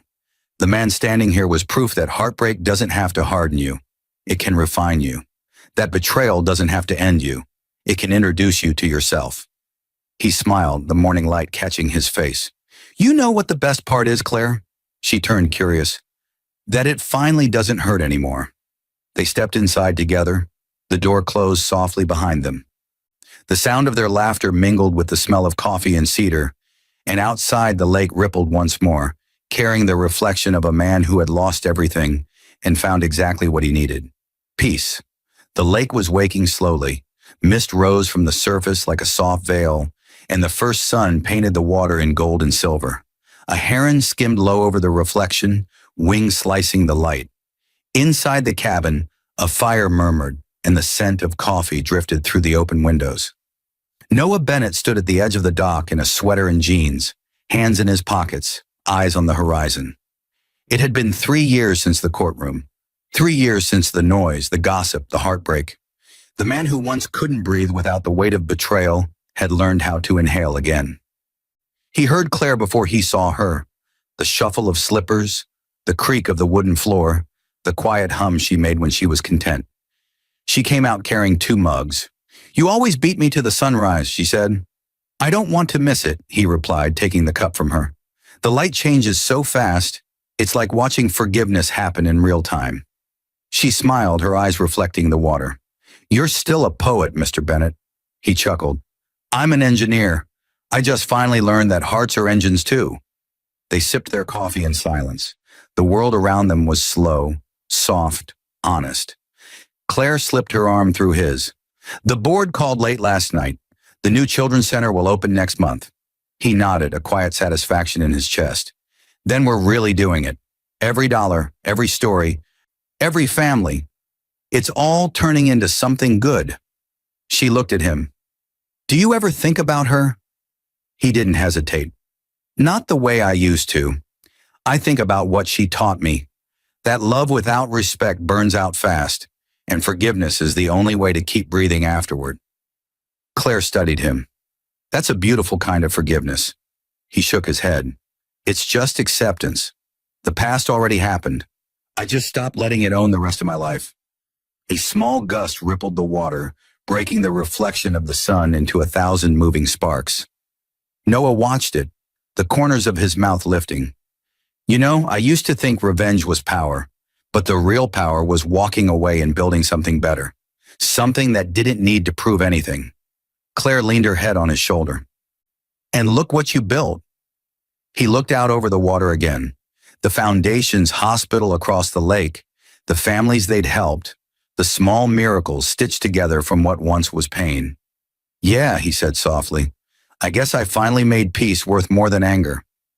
They went back inside as the light grew stronger. The kitchen was warm, filled with the simple noise of life, pans on the stove, the distant sound of children playing on the property, birds tapping at the window. Noah set down his mug, took one last look out the window, and saw his reflection alongside Claire's in the glass. 2 people who had found each other after ruin, standing in the glow of everything they'd built. He turned to her and said quietly, "You know, there's something I never told you." The night she said those words, that she'd rather kiss a dog than me, I thought it was the end of my story. I didn't know it was the beginning of this one. Claire smiled, eyes glistening. "Sometimes the worst endings are just the universe clearing the page for the right one." He reached out, brushing a strand of hair from her cheek. "Then this must be the right one." Later that afternoon, they drove into the city for the opening of the new wing. Cameras flashed, reporters called his name, but Noah stayed quiet, humble, steady. When he finally spoke at the podium, his voice carried the weight of truth instead of anger. "I once thought saving someone meant giving everything you have," he said, "but real saving starts when you stop breaking yourself for the wrong people. This foundation exists because pain, if you let it, can become purpose. Every life we help is proof that something broken can still heal the world." Applause filled the room, but Noah barely heard it. He was looking at Claire, her proud smile steady, her hands clasped together. That was what love looked like. Not fireworks, not grand gestures, but someone standing beside you, quietly choosing you every single day. That night when they returned to the cabin, the moon rose over the lake. Noah stepped outside barefoot on the dock, the air cool and gentle. He looked at the reflection of the moonlight rippling over the water and whispered to himself, "You didn't destroy me, Savannah. You defined the man who could never be destroyed again." He closed his eyes and let the sound of the lake fill the silence, the soft rhythm of life continuing, of hearts still beating, of love reborn from ashes, because the man who once sold his car to save a wife who betrayed him had finally learned that the greatest victory isn't revenge or justice. Its peace so deep that even memory bows to it. And as the stars spread across the sky like forgiveness written in light, Noah Bennett smiled, calm, whole, and finally free. The night sky was clean, endless, the kind that made you feel small, but not lonely. The lake lay beneath it like a sheet of black glass, stars trembling in its reflection. A soft breeze rustled through the trees, carrying the scent of pine and rain-soaked earth. The world was utterly still, except for the faint hum of the fireplace inside the cabin. Noah Bennett stood on the porch, one hand on the wooden railing, the other wrapped around a cup of tea gone cold. His life had been rebuilt piece by piece, but nights like this always reminded him how far he'd come. From the chaos, from the heartbreak, from the man who once believed love had to be earned through sacrifice. Behind him, Claire's voice floated through the open doorway, soft and steady as the night itself. "You're going to catch a cold out there," she said, coming to stand beside him. He smiled without looking at her. "You always say that, because you never listen." She slipped her arm around his waist, resting her head on his shoulder.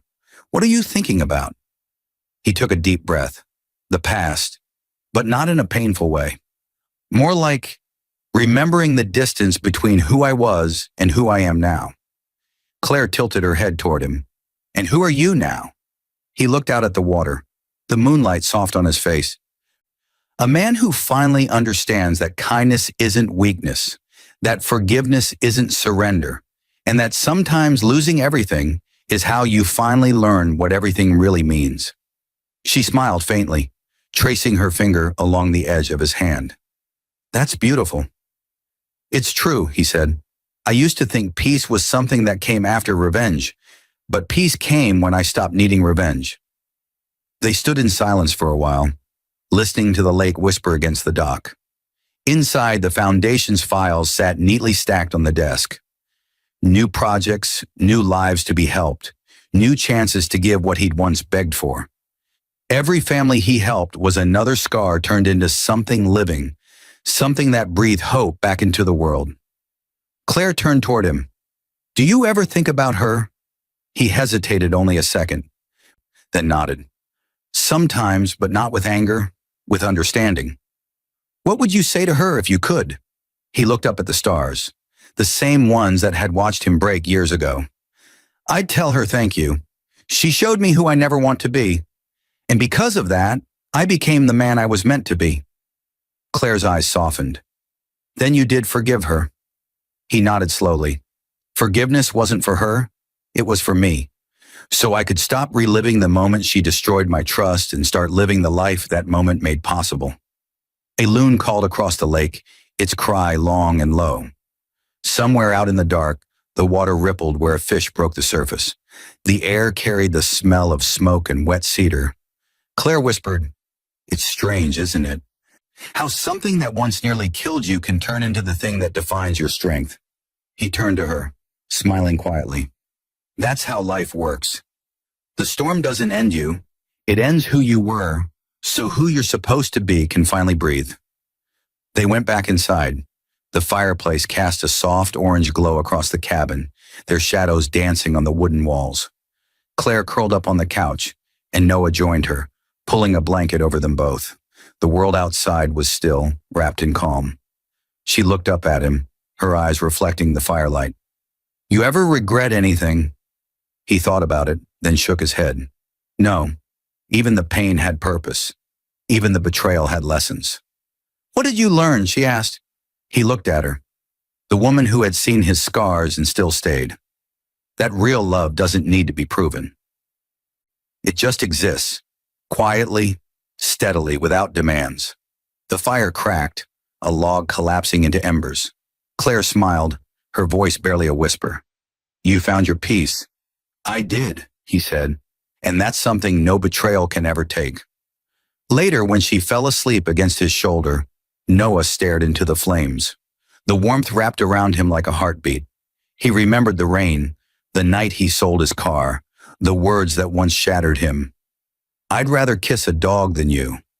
And for the first time, he didn't feel anger or pain. He felt gratitude. Because without that night, none of this, the love, the purpose, the peace, would exist. He whispered to the fire, as if speaking to time itself. I forgive you, Savannah. You didn't break me. You built me. Outside, the rain began again, tapping softly on the roof, steady and calm. Noah closed his eyes, his arm around the woman who had helped him heal, and finally allowed himself to rest. Because the man who once sold his car to save his wife's life, only to be repaid with betrayal, had become something greater than the pain. He had become proof that sometimes the story doesn't end when everything falls apart. It begins when you learn how to live again. And in that quiet cabin by the lake, beneath the steady rhythm of rain and heartbeats, Noah Bennett, the man who once lost everything, smiled into the dark, knowing he had finally found everything that mattered. The lake breathed a soft mist into the morning air, every ripple glinting like glass touched by gold. The forest was hushed, dew glittering on pine needles, the faint smell of earth and rain wrapping the cabin in peace. Inside, the fireplace crackled faintly. The life Noah Bennett lived now was unrecognizable from the one he'd left behind, not because of the wealth or the new home, but because of the quiet that had finally settled inside him. He sat at the kitchen table, reading letters from families the Bennett Foundation had helped that month. His fingers traced each signature like small blessings. Thank you for saving my husband. Thank you for helping my daughter walk again. Thank you for reminding us that good people still exist. Each one was a reminder that the pain he once thought would destroy him had become the soil where something good took root. Claire walked in wearing one of his shirts, her hair still messy from sleep. You're up early again, she said, smiling as she poured coffee. Couldn't sleep, he admitted, though his voice carried no weariness. The sunrise looked too good to miss. She leaned on the counter watching him. You look peaceful, Noah, he smiled faintly. I am. For the first time, I really am. She walked over and handed him a cup. You earned it. He took it, nodding. No, I learned it. They stepped outside together, the wooden porch creaking softly beneath their feet. The air was cool and clear, the kind of air that smelled like new beginnings. Down on the dock, the reflection of the sky wavered in the still water. Perfect, fragile, alive. Noah sipped his coffee and said quietly, You know, I used to think revenge would fix everything. I thought if I just made her feel what I felt, it would balance the world. Claire tilted her head, waiting. He sighed. But revenge doesn't balance anything. It just keeps you tied to the moment that broke you. Forgiveness. That's what lets you walk away free. She studied him for a long time. You forgave her completely, didn't you? He nodded, eyes on the water. Yes, I forgave her because I realized she was just as lost as I was back then. We were both chasing something we didn't understand. She wanted power, I wanted love. Neither of us knew how to build it right. Claire smiled softly. And now you do. Now I do, he said, because love isn't about saving someone who doesn't want to be saved. It's about finding someone who doesn't need you to be anything except who you already are. They stood there a long while, letting the silence speak. The world was simple again. Just light, air, water, and two people who'd chosen peace over pride. Later that day, they drove into Atlanta for the Foundation's quarterly review. The office windows caught the morning sun, casting reflections across the marble floors. Staff members greeted him as he walked through the lobby, not with the wary glances people once gave a broken man, but with warmth and respect. On one wall hung a photograph of the first heart surgery the Foundation had ever sponsored. A little girl clutching a stuffed bear, smiling through her hospital gown. Beneath it was an inscription that read, From pain comes purpose, from loss comes light. Noah paused in front of it, his reflection merging with the child's in the glass. Claire came to stand beside him. You made this possible, she said. He shook his head. No, pain did. I just decided not to waste it. That evening, after the meetings, after the thank yous and the handshakes, they returned to the lake. The sunset stretched across the sky in streaks of fire and lavender, the world going quiet again. Noah stood by the dock, his reflection shimmering with the last light of day. Claire joined him, her hand slipping into his. You've stopped looking back, she said. He smiled. Because the past stopped chasing me. She leaned her head on his shoulder. What do you see when you think about her now? Not anger, he said softly. Just distance. She was the storm that tore through my life. But without that storm, I'd never have known what calm really feels like. The water moved gently against the posts, a steady rhythm like breathing. A faint drizzle began, the air cool against their skin. Claire looked up at him, eyes glinting in the half-light. You found peace, she whispered. He nodded. And I found you. They stayed there as the rain grew heavier, laughing quietly as they ran back to the cabin. Inside, the fire glowed warm again, crackling like the heart of a news story. Noah pulled Claire close, the rain drumming softly on the roof. He whispered almost to himself, I once sold my car to save someone who didn't love me. I thought that was sacrifice. But real sacrifice is choosing to stay kind in a world that tried to make you bitter. Claire smiled up at him, eyes shining. And you did, he kissed her forehead. Because if I'd let hate win, I'd still be living in her story. Now I'm writing my own. Outside, the rain eased to a gentle whisper. The lake reflected the moon, whole and unbroken. Noah Bennett closed his eyes, peace settling in his chest like a heartbeat. The man who once lost everything had discovered something far greater. That the true measure of strength isn't how loud you fight back. It's how quietly you rebuild. And as the firelight flickered against the window, the world outside rested, calm and endless, knowing that the story that began with betrayal had finally found its grace. Not in revenge, but in the kind of love that no betrayal could ever touch again. The moon was high over the lake, so bright it scattered its reflection into diamonds across the water. The trees whispered softly in the night breeze, and the air smelled of pine, earth, and rain. Noah Bennett sat at the edge of the dock with his sleeves rolled up, his feet in the cool water. The fire from the cabin flickered behind him, casting long golden ripples across the surface. This was peace, not the kind people talk about in speeches or prayers, but the kind that comes when the storm has spent every drop of its rage and you're still standing. He closed his eyes, listening to the night. Every sound was gentle now. The rhythm of the water against the dock, the distant call of a bird, the hum of a world that had forgiven itself. Behind him, the door opened, spilling warm light onto the boards. Claire's voice drifted toward him, soft and teasing. You disappear out here like a ghost every night. He smiled without turning. Maybe I'm making sure it's all real. She walked to him, her steps quiet on the wood, and sat beside him. It's real, she said, resting her head on his shoulder. You built it. For a while, neither spoke. They just sat, breathing, existing, whole. Then Noah said quietly, there was a time I didn't think I'd ever feel this again. The quiet, the safety. Claire's voice was gentle. You earned it. He shook his head. No, I forgave it into being. She looked up at him, eyes shimmering in the light. Forgave what? He took a long breath. Everything. Her. Myself. The years I wasted trying to prove love through pain. Claire reached for his hand. You never talk about her anymore. He smiled faintly. There's nothing left to say. I used to think she broke me, but all she did was remove what wasn't strong enough to stay. They sat together, the moon reflected in both their eyes. I saw her once, he said after a pause. About a year ago, downtown, she was crossing the street. She looked lost, smaller somehow. Claire's hand tightened around his. Did she see you? He nodded.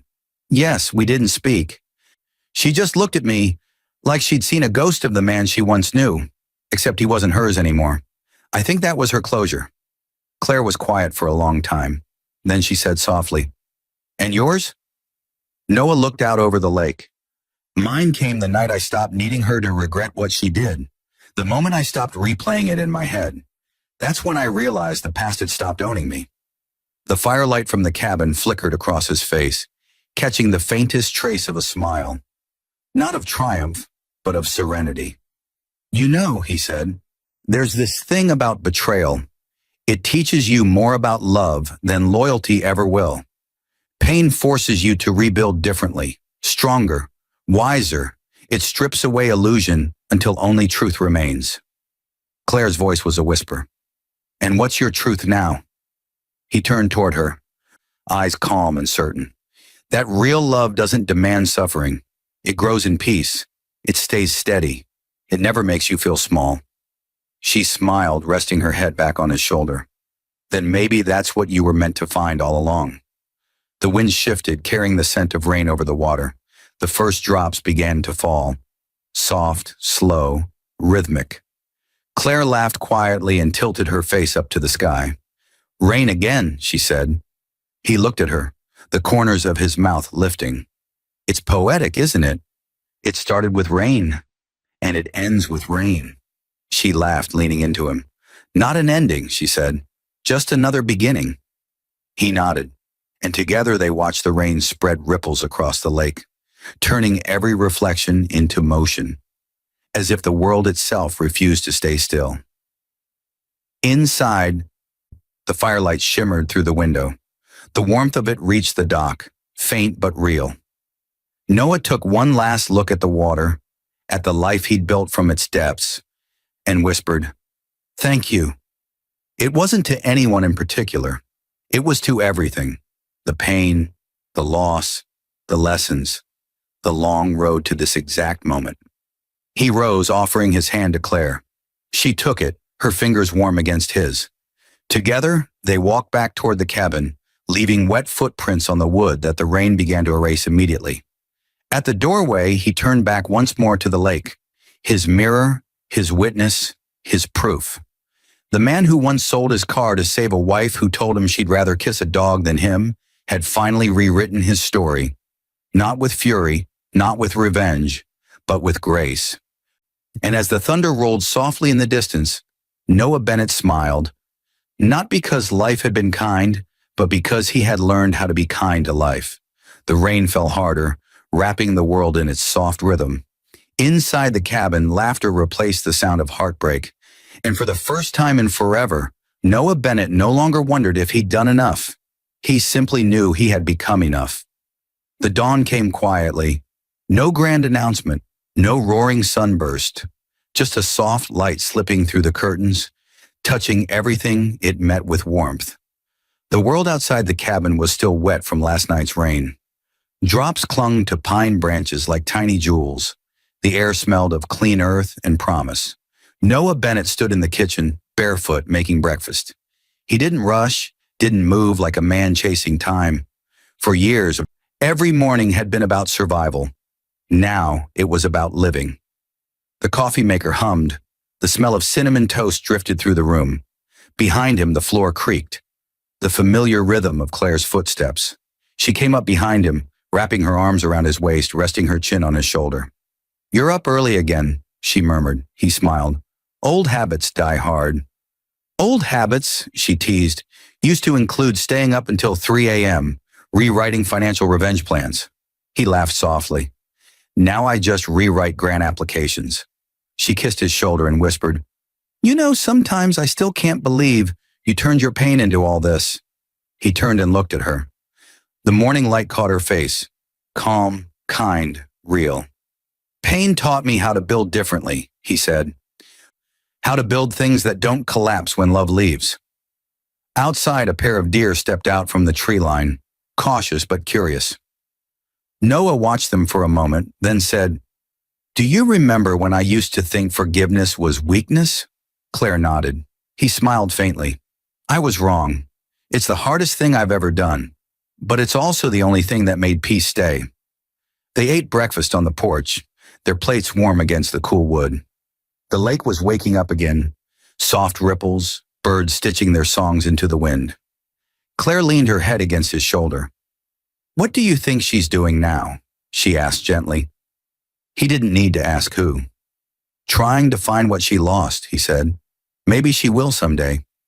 And if she doesn't," he exhaled, a quiet sigh that carried no bitterness, "then I hope she finds peace anyway. Hate keeps you tied to ghosts.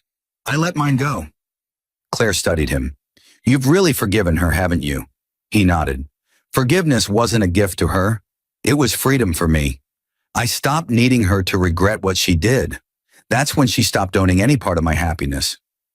A soft wind brushed across the lake, lifting tiny ripples of light. Claire's eyes followed them.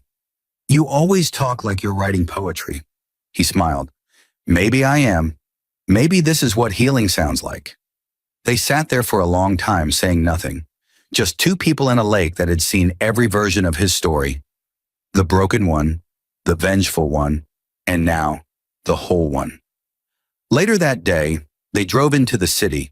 The Bennett Hart Initiative headquarters stood tall against the skyline. Glass, steel, and sunlight. The entrance was alive with families, staff, and volunteers.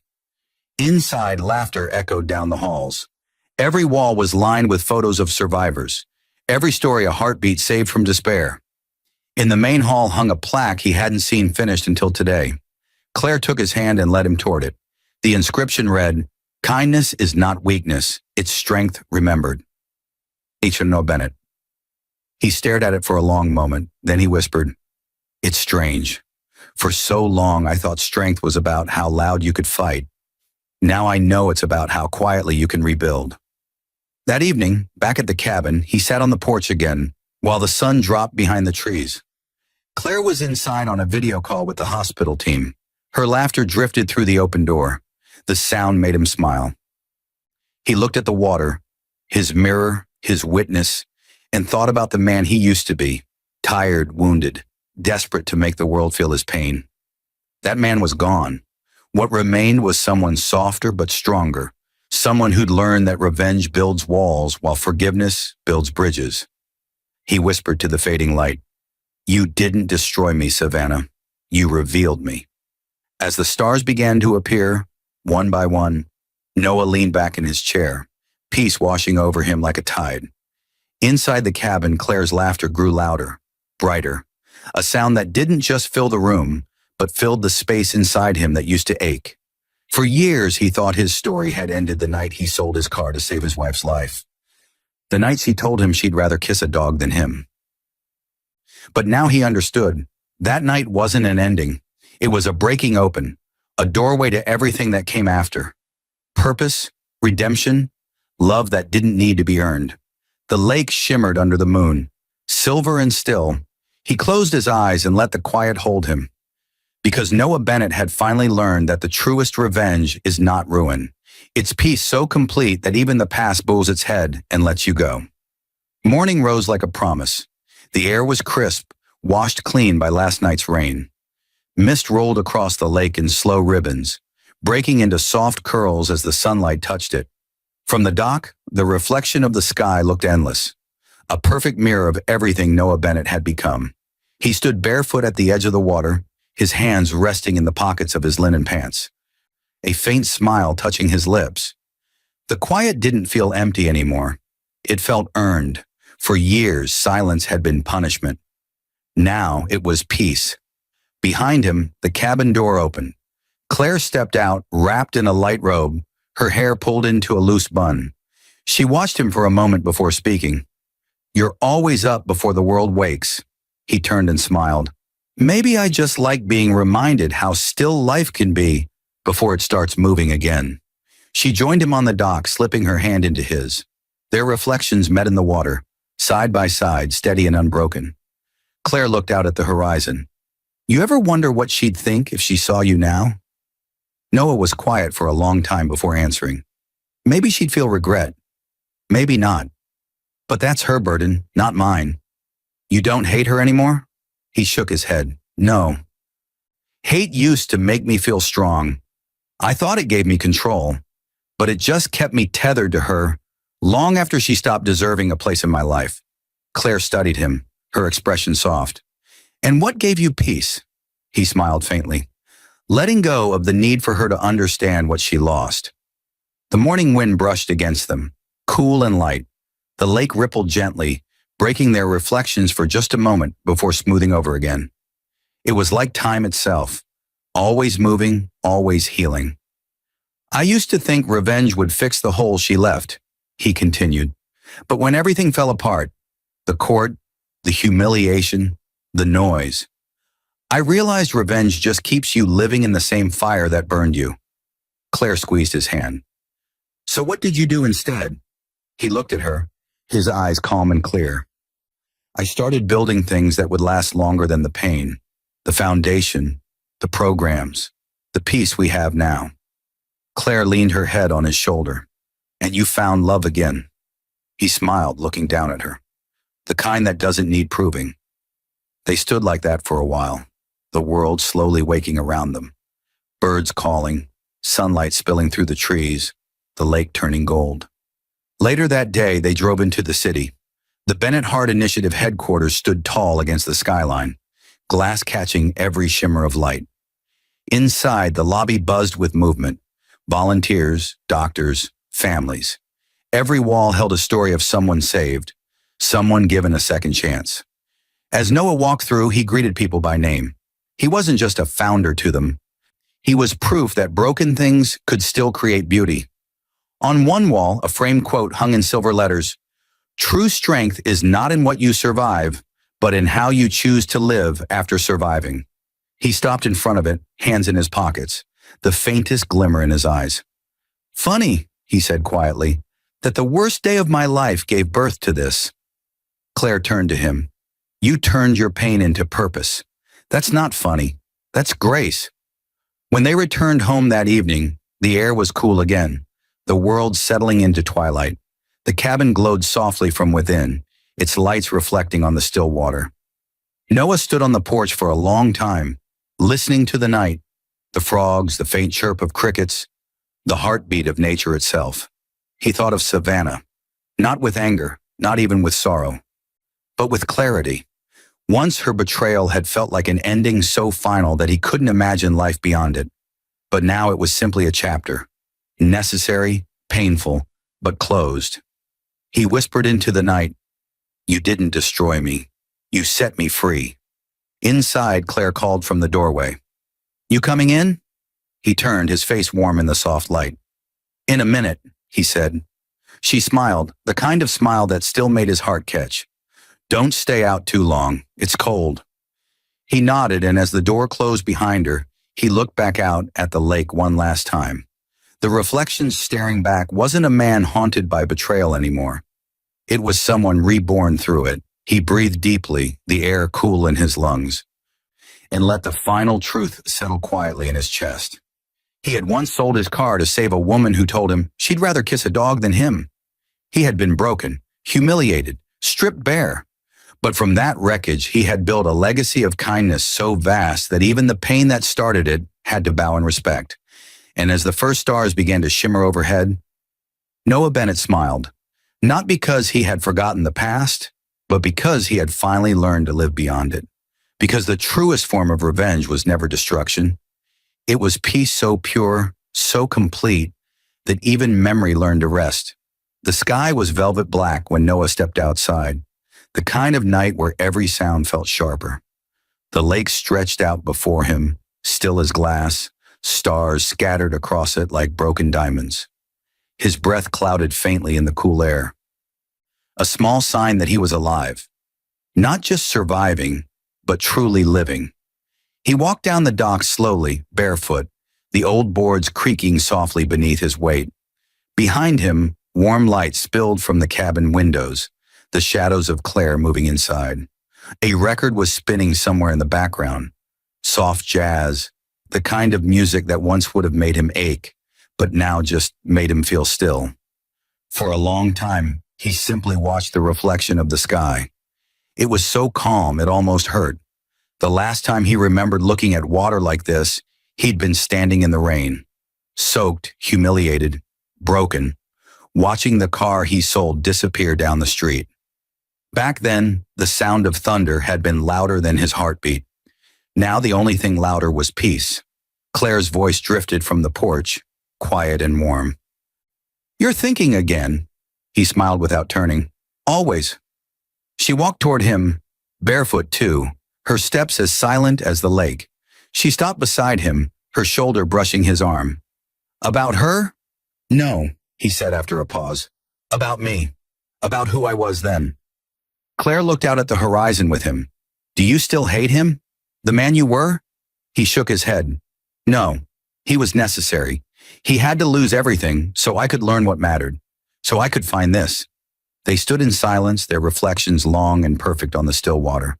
The stars rippled slightly when Claire moved closer, slipping her hand into his.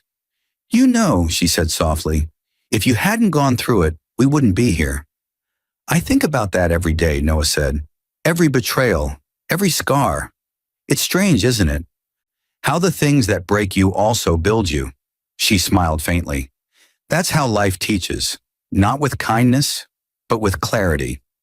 Noah looked down at the water, his reflection older now, stronger, wiser.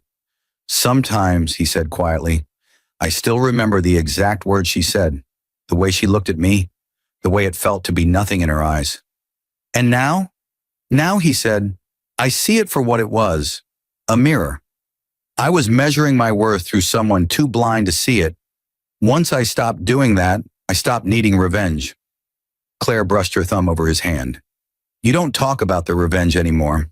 He laughed softly, the sound quiet and sure. That's because it's finished. Revenge was just the first step. What came after? That's what mattered. The foundation, she said. The peace, he corrected. The freedom. The fact that I can stand here and not feel bitterness anymore. A light breeze stirred across the lake, scattering the stars reflected in the water. Noah watched the ripples fade until the surface smoothed again. You know what I realized? He said. Revenge ends the story. Forgiveness begins a new one. Claire leaned against him, her head fitting perfectly against his shoulder. And this is your new story, she whispered. He nodded. It is, and for the first time, I'm proud of the man writing it. Inside the cabin, the record finished its song. The needle clicked softly in the quiet. Claire turned toward the house, but Noah stayed a moment longer. He reached into his pocket and pulled out an old photograph. Creased, faded, nearly forgotten. It was from before the betrayal, before the storm.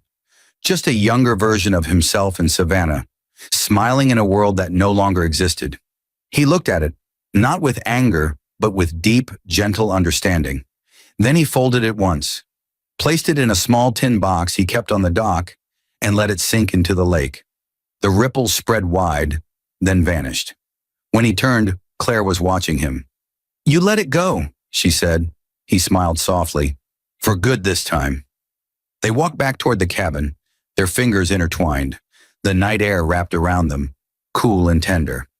Inside, the fire crackled, the warmth chasing the chill from their skin.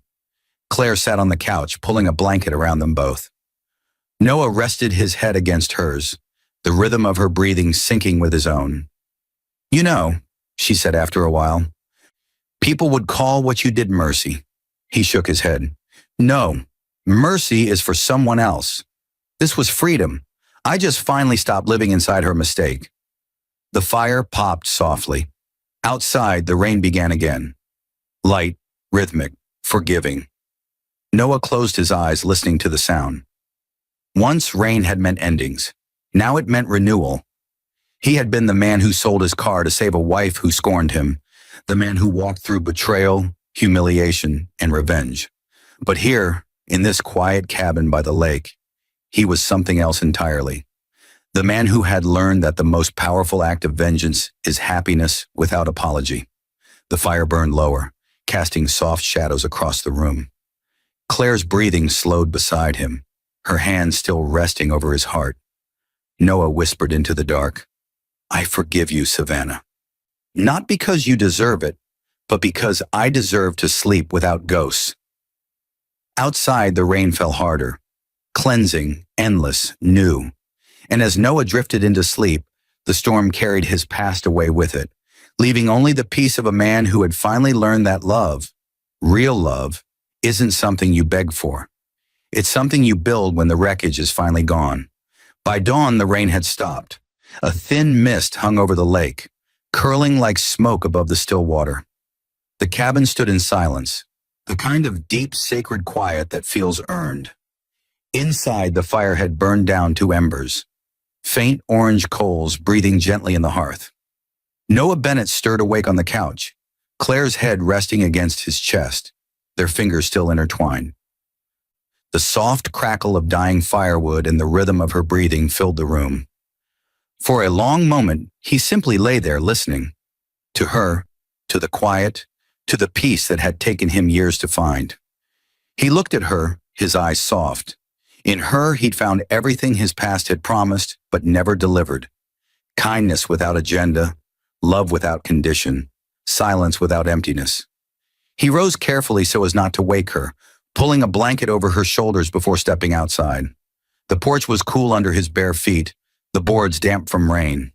The air carried that faint sweetness only mornings after storms have. The smell of renewal. The lake stretched out before him, silver blue still as glass. He could see his reflection clearly. Older now, lined with time, but peaceful. There was a steadiness in his eyes that once wasn't there. He looked at that reflection for a long moment, and then quietly he spoke. "I forgive you." The words weren't for Claire. They weren't even for Savannah. They were for himself. He sat down on the edge of the dock, watching the ripples spread outward. The memories came softly, not as wounds anymore, but as ghosts passing through. The night he sold his car, the hospital waiting room, the courtroom, the moment she looked him in the eye and said, "I'd rather kiss a dog than you." He had thought that was the end of him, but that line had become his beginning. He'd built something out of that pain. Not walls, not revenge, but bridges.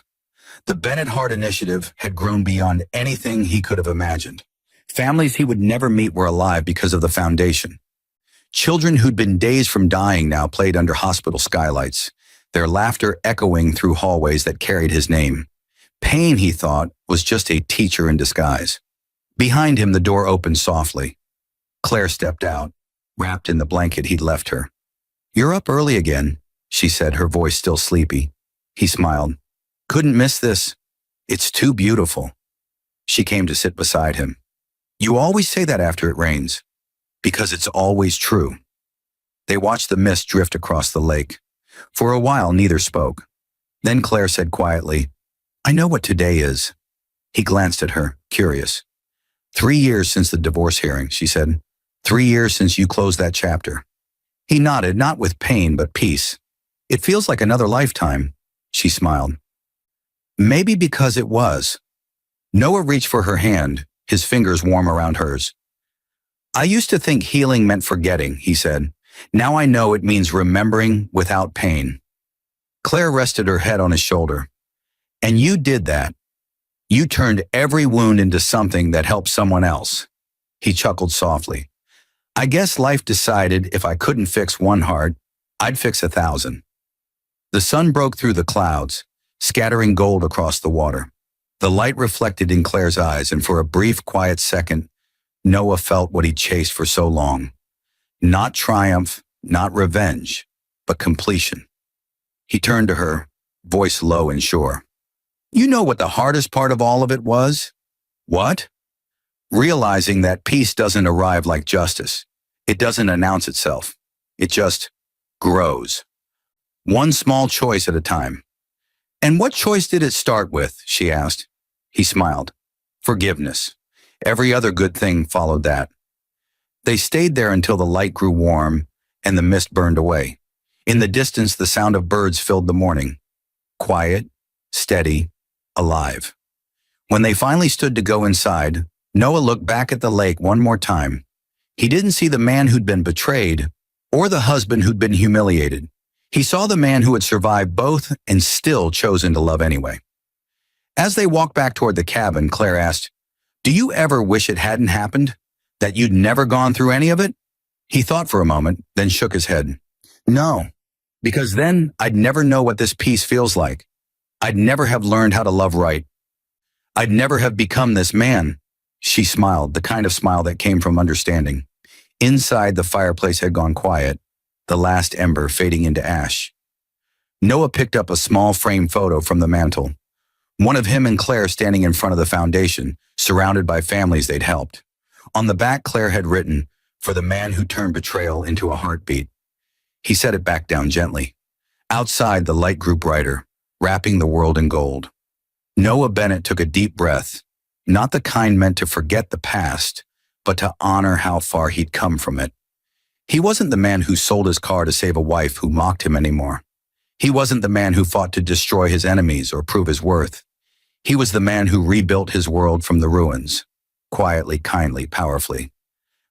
And as the lake shimmered outside, Noah whispered to himself, with a smile that reached his eyes, "Peace is the only revenge worth keeping."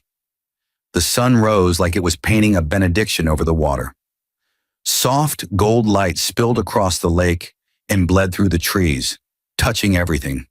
The wet earth, the porch rail, the side of the cabin that had become Noah Bennett's sanctuary. The air smelled of pine and quiet.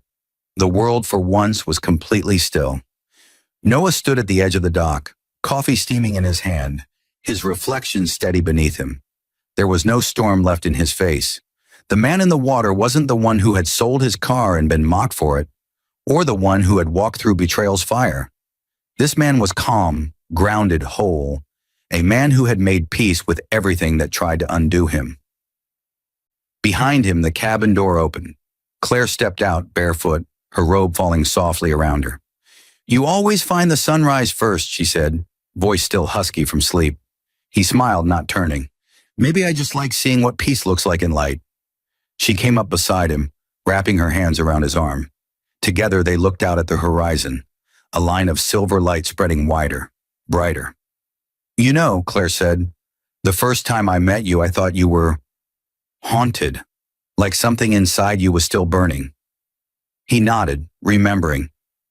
"It was. I didn't know how to stop caring what she did. And now?" He looked at her, his voice gentle but sure. "Now I thank her for it. That pain built the man standing here." Claire smiled faintly. "That's forgiveness." He shook his head. "No, that's freedom."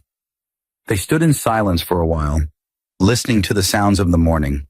A bird's distant call, the faint lap of water against the dock, the whisper of wind through the trees. Every sound felt sacred. "I used to think peace meant getting everything back," he said softly. "My pride, my money, my name. But it wasn't about that. Peace was learning to stop needing anyone to understand why I broke, and just deciding to live anyway." Claire rested her head on his shoulder. "You did more than live. You rebuilt." He smiled. "Maybe that's the only kind of revenge that matters. Not destruction, but creation. Turning what was meant to kill you into something that heals others." As the sun climbed higher, the mist burned away, and the lake became a perfect mirror. The reflection of the two of them standing side by side shimmered with light. For a long time, neither of them spoke, and they didn't need to. Later that day, they drove into Atlanta. The Bennett Hart Initiative's main wing gleamed under the sun, its glass facade alive with reflections. The lobby buzzed with quiet purpose. Doctors, patients, children laughing in wheelchairs. On the wall behind the reception desk hung a mural, a heart rising out of broken metal. Beneath it, a plaque read, "Strength is born where love refuses to die." Noah Bennett. He stood in front of it for a moment, taking it in. Claire slipped her arm through his. "You never told me you chose that quote yourself," he smiled, "because it wasn't about me. It was about the people who taught me what strength really means." A nurse approached, handing him a small envelope. "Mr. Bennett, this came for you, from one of our old patients." He opened it, expecting a thank you letter, but instead, a familiar handwriting stared back. "Savannah's." He froze for a heartbeat, then began to read. "Noah, I know I have no right to write to you. I've spent years trying to understand the damage I caused. Not to your life, but to your spirit. I saw a man's love as weakness and didn't realize it was the rarest kind of strength. I've heard what you built. I've seen what you've become. I don't ask for forgiveness, only to say, you were the best thing that ever happened to me, and I was too blind to see it. I hope your peace is real. You earned it." Savannah. He folded the letter, slipped it back into the envelope, and set it quietly on the counter. Claire watched him, searching his face. "Are you okay?" He nodded slowly. "I am, truly." "Do you forgive her?" He smiled, soft, distant, genuine. I forgave her a long time ago. I just didn't know she'd ever notice. That evening, they drove home in silence, the sky turning from gold to violet. The lake waited for them, calm as always. Noah walked down to the dock one last time before bed. He took Savannah's letter, looked at the reflection of the moon on the water, and without hesitation, let the paper fall. It drifted for a moment before sinking, vanishing into ripples that smoothed out almost instantly. He turned back toward the cabin, where Claire stood waiting in the doorway, light spilling around her like a halo. She smiled, and in that instant, Noah understood what his life had become. Not a story of loss, but of transformation. He walked toward her, and when he reached her, he said quietly, "You know what the real miracle is?" "What?" "That after everything, after betrayal, after humiliation, after the storm, I can finally say I'm grateful it happened, because it brought me here, to this peace, to you." Claire touched his cheek, her eyes glistening. "You didn't just survive, Noah. You transcended." He smiled, pulling her close. Outside, the lake caught the light of the moon, shimmering like forgiveness itself. The night was quiet except for the faint hum of crickets and the steady beating of two hearts that had learned, finally, to rest. And as the world drifted into stillness, Noah Bennett, the man who had once sold his car to save a wife who betrayed him, whispered to the darkness, not in pain, but in gratitude, "The greatest revenge is a peaceful soul." The words disappeared into the night, carried across the lake like a prayer that had already been answered. The last of the mist lifted from the lake as dawn broke, a slow, golden unveiling that made the water look almost alive. The surface rippled faintly under a soft breeze, carrying the scent of pine, rain, and wood smoke. The cabin behind him was quiet. Noah Bennett stood alone on the dock, a cup of coffee cooling between his hands, eyes fixed on the horizon. It had been years since the storm that tore his old life apart, years since that courtroom, those words, that betrayal. The wound had healed so completely that even its scar felt like part of something beautiful now. Inside, he could hear movement, Claire humming softly as she made breakfast. Her voice floated through the morning air like a song meant only for him. It was a reminder that peace wasn't always silent. It had its own melody, soft and steady, like a heartbeat. Noah smiled faintly. It had taken losing everything to understand that peace doesn't arrive wrapped in triumph. It arrives when you finally stop needing the past to make sense. Claire appeared at the door, barefoot, holding two plates. "You always wake up before the world does," she teased, her eyes gentle. He turned toward her. "Old habit," he said. "Back when I thought being awake meant being ready for a fight. And now?" He smiled. "Now I just like watching the light find its way back." She walked to him, the morning air curling through her hair. They sat on the dock, eating in silence. The world moved around them, a heron gliding across the lake, ripples widening in the golden reflection of the sky. After a while, Claire said quietly, "I had a dream about your old house last night. It was empty." He nodded. "It is. I sold it last month. I didn't need to hold on anymore." "Did it feel strange?" He shook his head. "No, it felt like closing a book I'd already finished." They sat for a while longer before Claire asked the question she always asked once a year, when the anniversary of that past life came around. "If you could change it, if you could go back and stop her from ever hurting you, would you?" Noah's answer came with a calm certainty. "No," he said, "because then I wouldn't know what real love feels like. I wouldn't have learned that peace isn't something someone gives you. It's something you choose." Claire smiled softly. "You're the only man I know who could say that and mean it." He looked out over the water. "That's because I've seen what hate does when you let it stay too long. It poisons you quietly until you can't tell the difference between surviving and suffering. Forgiveness was the only thing that set me free." She leaned her head on his shoulder. "And now?" He brushed a strand of hair from her face.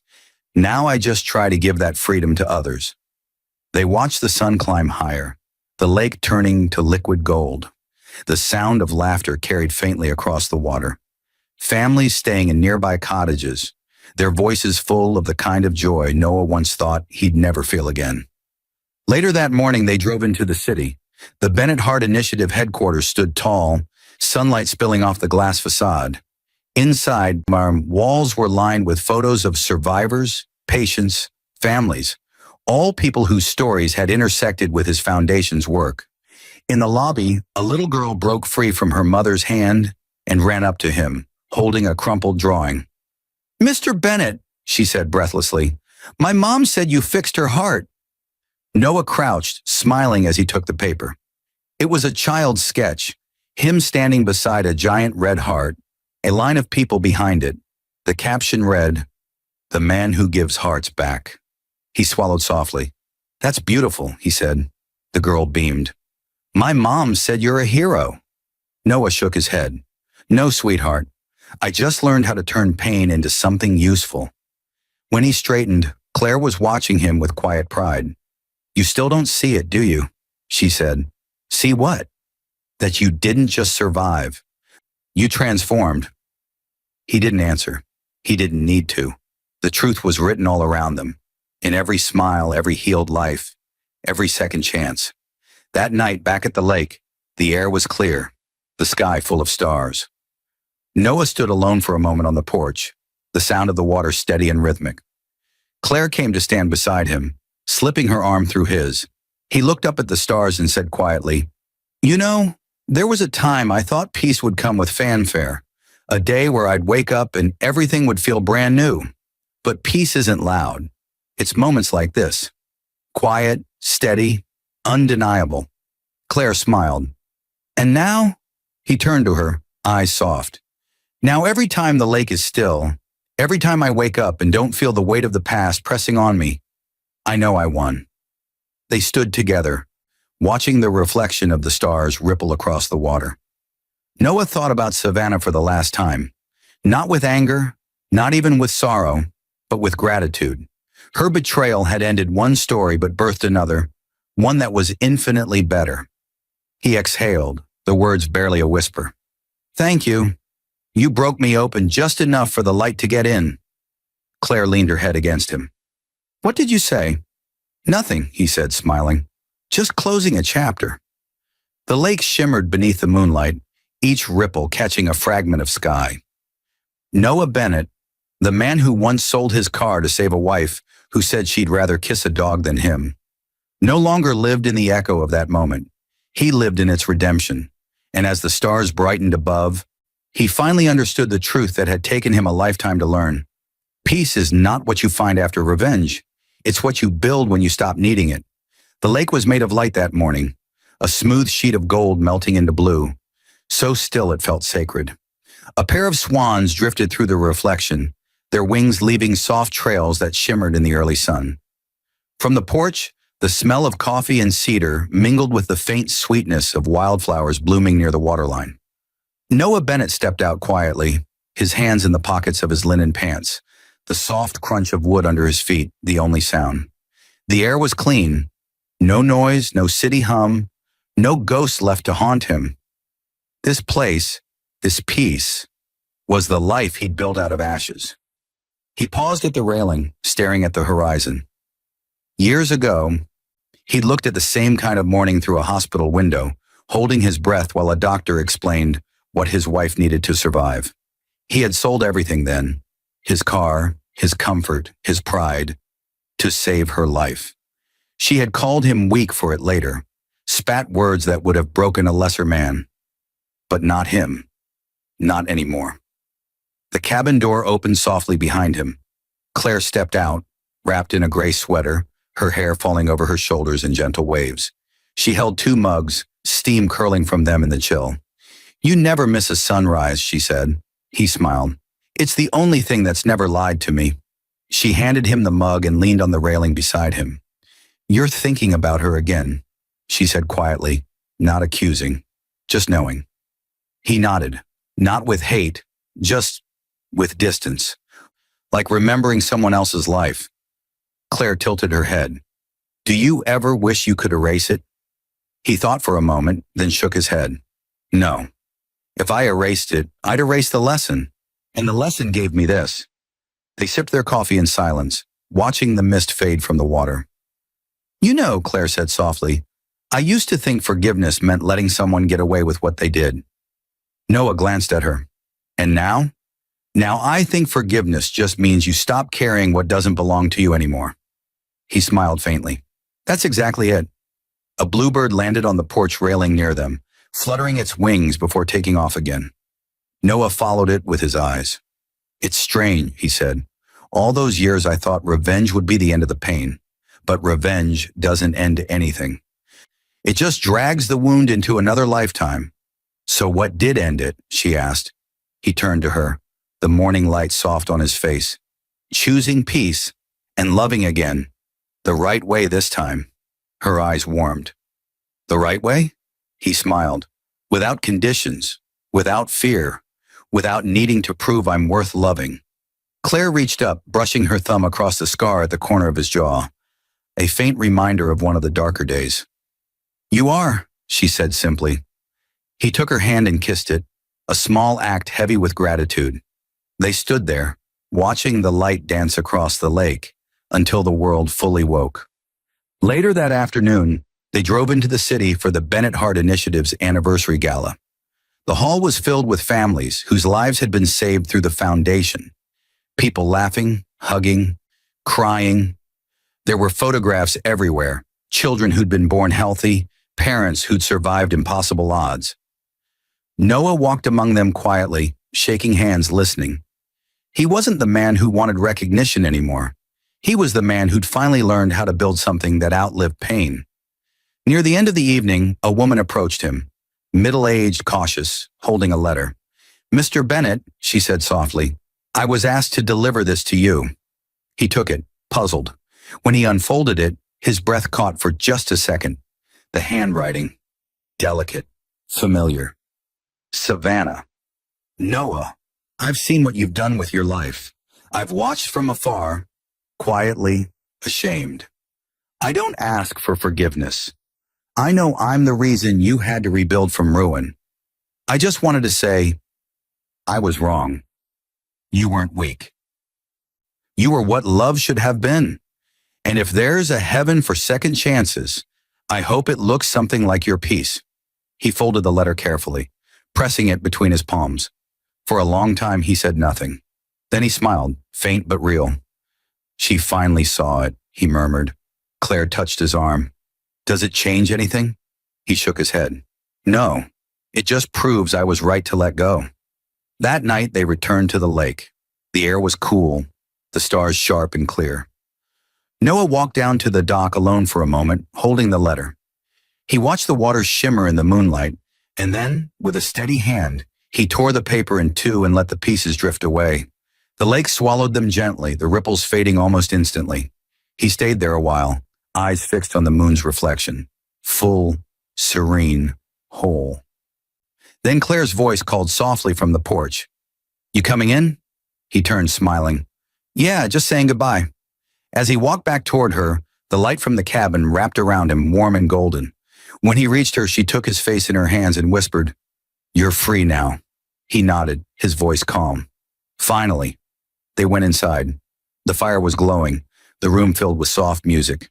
Claire curled against him on the couch, and Noah looked into the flames.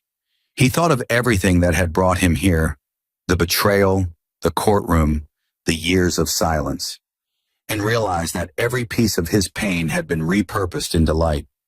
He spoke quietly, almost to himself. I used to think survival was enough, but living, really living, that's the victory. Claire smiled against his chest.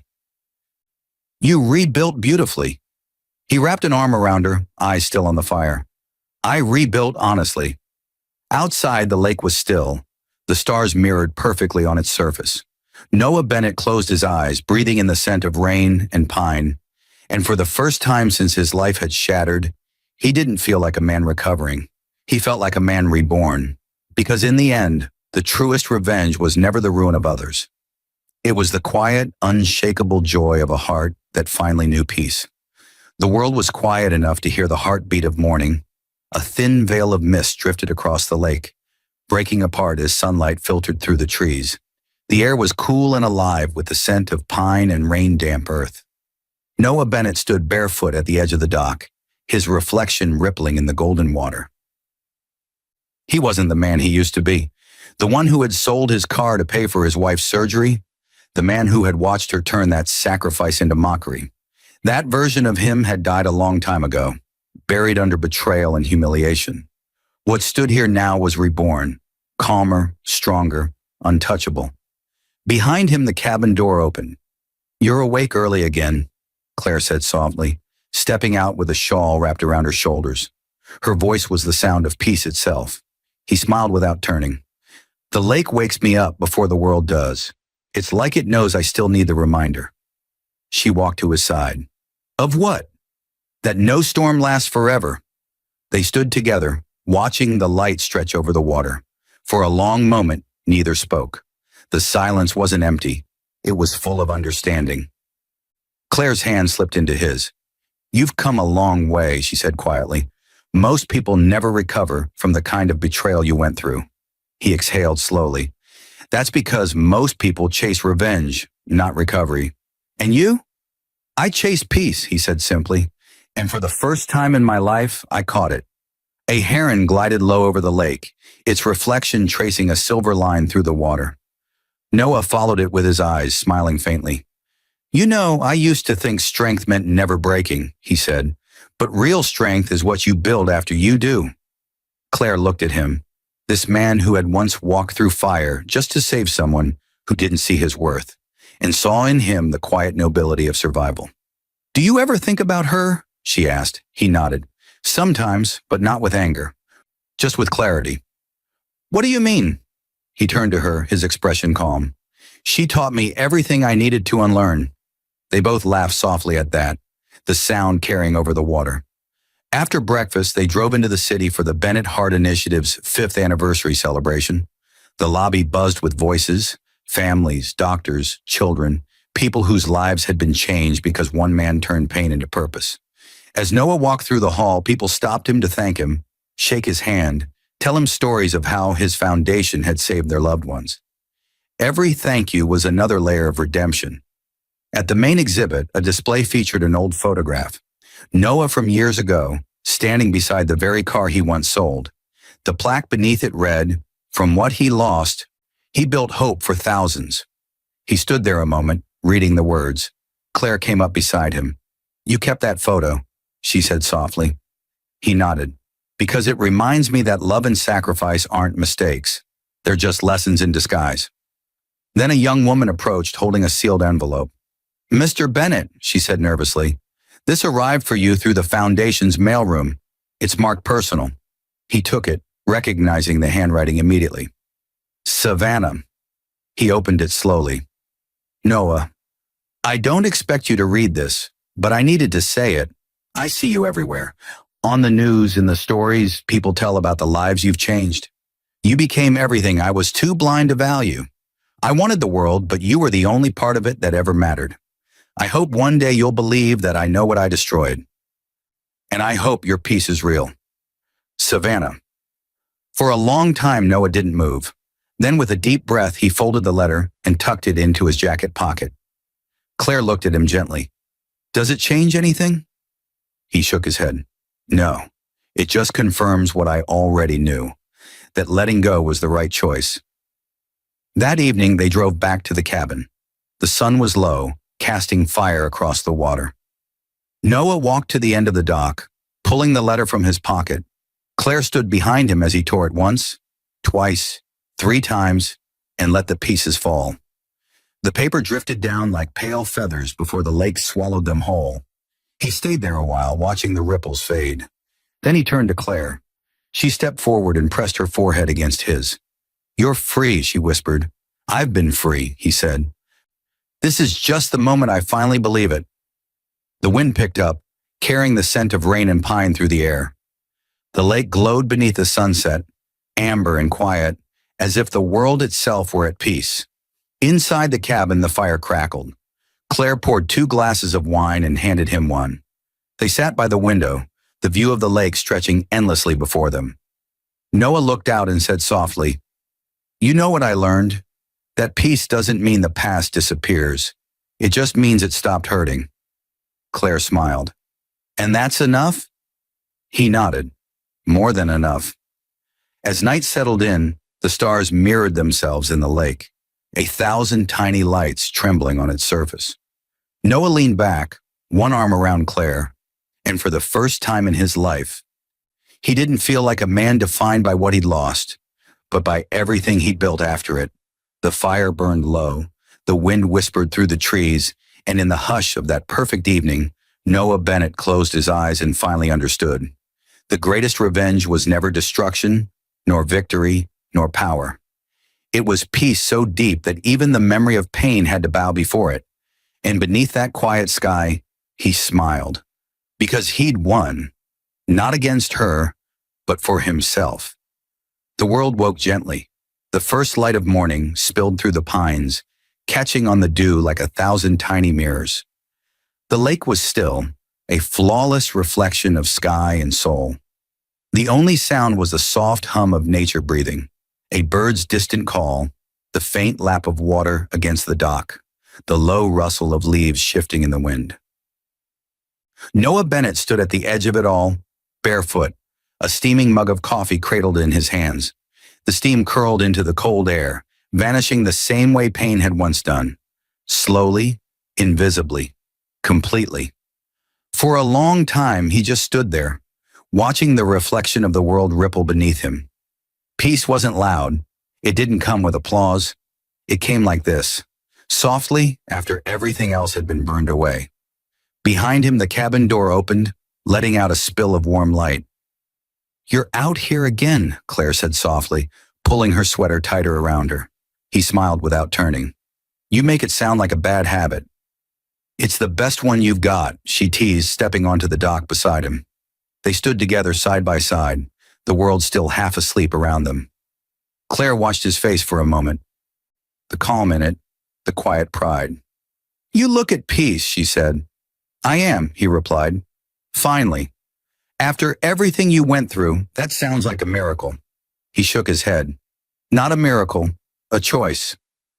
The sunlight touched the lake fully now, turning it into gold. "You know," Noah said quietly, "there was a time I thought she took everything from me. My dignity, my trust, my family. But she didn't take anything that mattered. She just showed me what I was capable of surviving." Claire leaned her head against his shoulder. "And what did you build from it?" He smiled faintly. "Grace." They stayed there until the coffee cooled and the sun rose higher. Later that morning, they drove into the city. The Bennett Heart Initiative headquarters stood tall, glass walls reflecting the morning sky. Inside, the hum of life filled the space. Families laughing, doctors talking, children clutching teddy bears as nurses guided them through the halls. Every wall bore the proof of a man who had turned pain into purpose. Photographs of patients, plaques of honor, stories of lives saved. In the lobby, a reporter approached him for a short interview. "Mr. Bennett," she said, microphone in hand, "after everything you've endured, what does success mean to you now?" Noah looked around at the smiling faces, the gentle chaos of hope in motion. Then he said, "It means the pain was worth something." Later, when the event ended, Claire found him standing before a glass memorial wall dedicated to donors who had passed on. Above all their names, engraved in simple silver lettering, was one line: "From broken hearts, healing can grow. Noah Bennett." She slipped her hand into his. "You'll never stop giving, will you?" He smiled.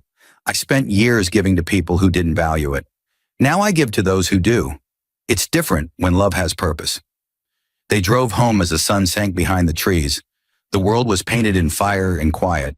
When they reached the cabin, Noah stepped out of the car and walked down to the lake again, alone for a moment. The water caught the evening light, still and golden, just like the morning. He reached into his pocket and pulled out a folded note, the last thing Savannah had ever sent. He'd kept it not as a memory, but as a lesson. "Noah, I see you in the world you've built. You turned pain into something holy. I'll never stop regretting how I failed you. You were love, and I was too blind to see it. I hope your peace is real." He read it once more, then smiled. "It is," he whispered, his voice calm. "Sure." He tore the letter gently, piece by piece, and let it fall into the lake. The ripples spread outward, catching the last light of sunset before fading into stillness. When he turned, Claire was waiting at the porch, her silhouette framed by the warm glow of the cabin lights. He walked toward her, slow and steady, the soft crunch of gravel beneath his feet. She met him halfway, eyes searching his face. "Gone?" "Gone," he said, "for good." She took his hand, and together they stood there watching the lake return to perfect calm.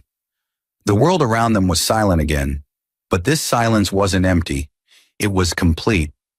Inside, the fire crackled softly, the scent of pine smoke drifting through the air. They sat together on the couch, their fingers intertwined, the flames reflecting in both their eyes. After a while, Claire said, "If you could change anything, would you?"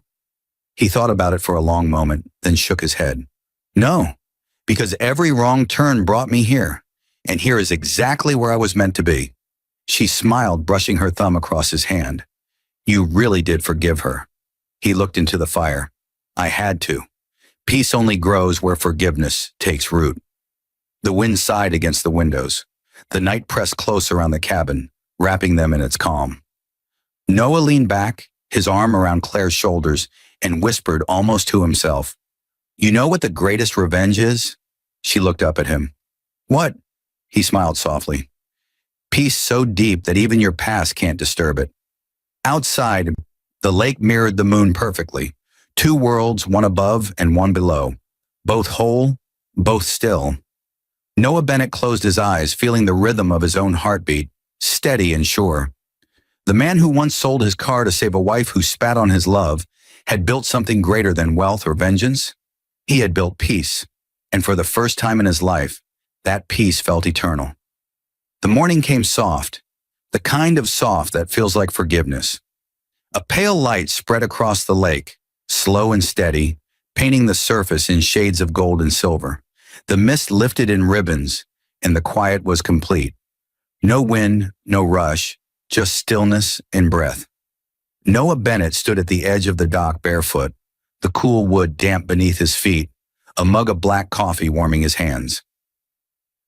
He looked out over the water the same way he used to look at his life, searching for meaning, but this time he found it in the calm. The reflection staring back at him was older now, lined, settled, peaceful. Behind him, the screen door creaked open. "You'll freeze out here," Claire said gently, stepping into the dawn light, her robe wrapped loosely around her shoulders. He smiled without turning. "Not anymore. I stopped feeling the cold a long time ago." She came beside him, her voice still husky from sleep. "You've been out here since 5. Thinking again?" He took a sip of coffee, his eyes still on the horizon. "No. Remembering." She glanced at him, curious. "Her?" He nodded once. "The man I was back then. The way I let someone's cruelty define my worth." Claire reached for his arm, her touch light. "You're not that man anymore." "No," he said quietly. "That man died the day she said she'd rather kiss a dog than me. And what was left after that? Learned how to live." The wind shifted slightly, rippling the water's reflection. Claire followed his gaze.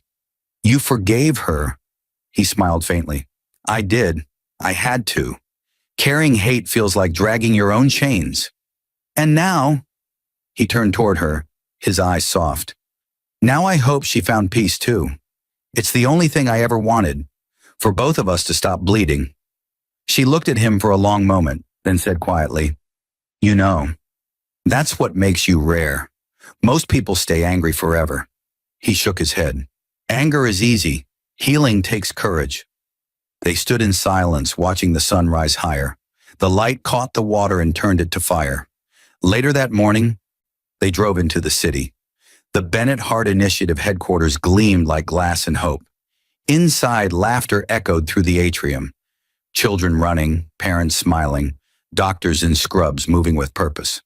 Every sound in that building was a testament to what Noah had built from pain. During the ceremony, the director announced a new project, the Savannah Wing, dedicated to supporting families of heart transplant patients. Claire had named it quietly without asking. She knew. When the applause faded, Noah stood at the podium, hands resting lightly on the sides. His voice was calm, deep, steady. I used to think strength was about holding on, he said, but I've learned it's about letting go, of anger, of blame, of the stories that no longer serve you. Pain tried to end me, but it taught me something instead. That love, real love, doesn't die in betrayal. It becomes something greater, compassion. The room was silent. Some people wiped their eyes. Others just nodded. When the event ended, he walked out into the garden behind the building. The city noise was distant here.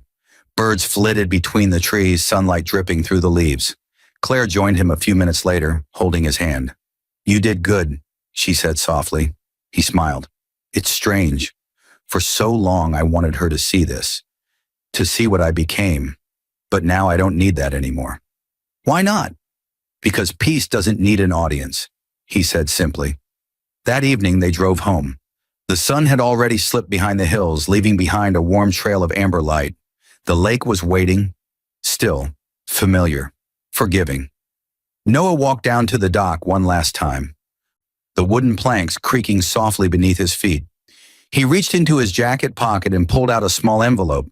Inside was the letter Savannah had sent years earlier, her apology, her regret. He looked at it for a long moment, then tore it gently in half.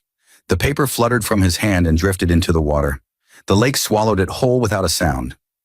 Claire stood on the porch, watching him. "It's gone," she said when he returned. He nodded. "It's finally over." Her eyes shimmered in the half-light.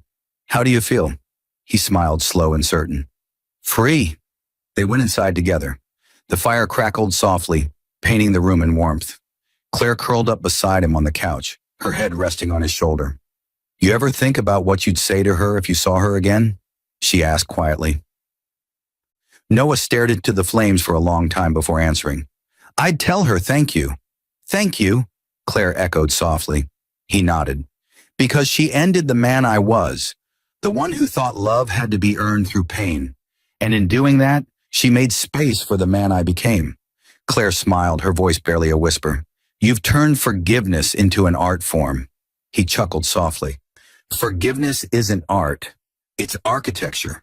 You build it one truth at a time until you've built yourself a place you can live in again."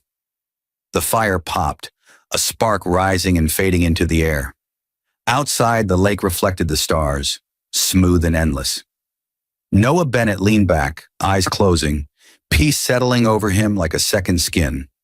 The man who had once been humiliated, broken, and left for dead had risen from it all.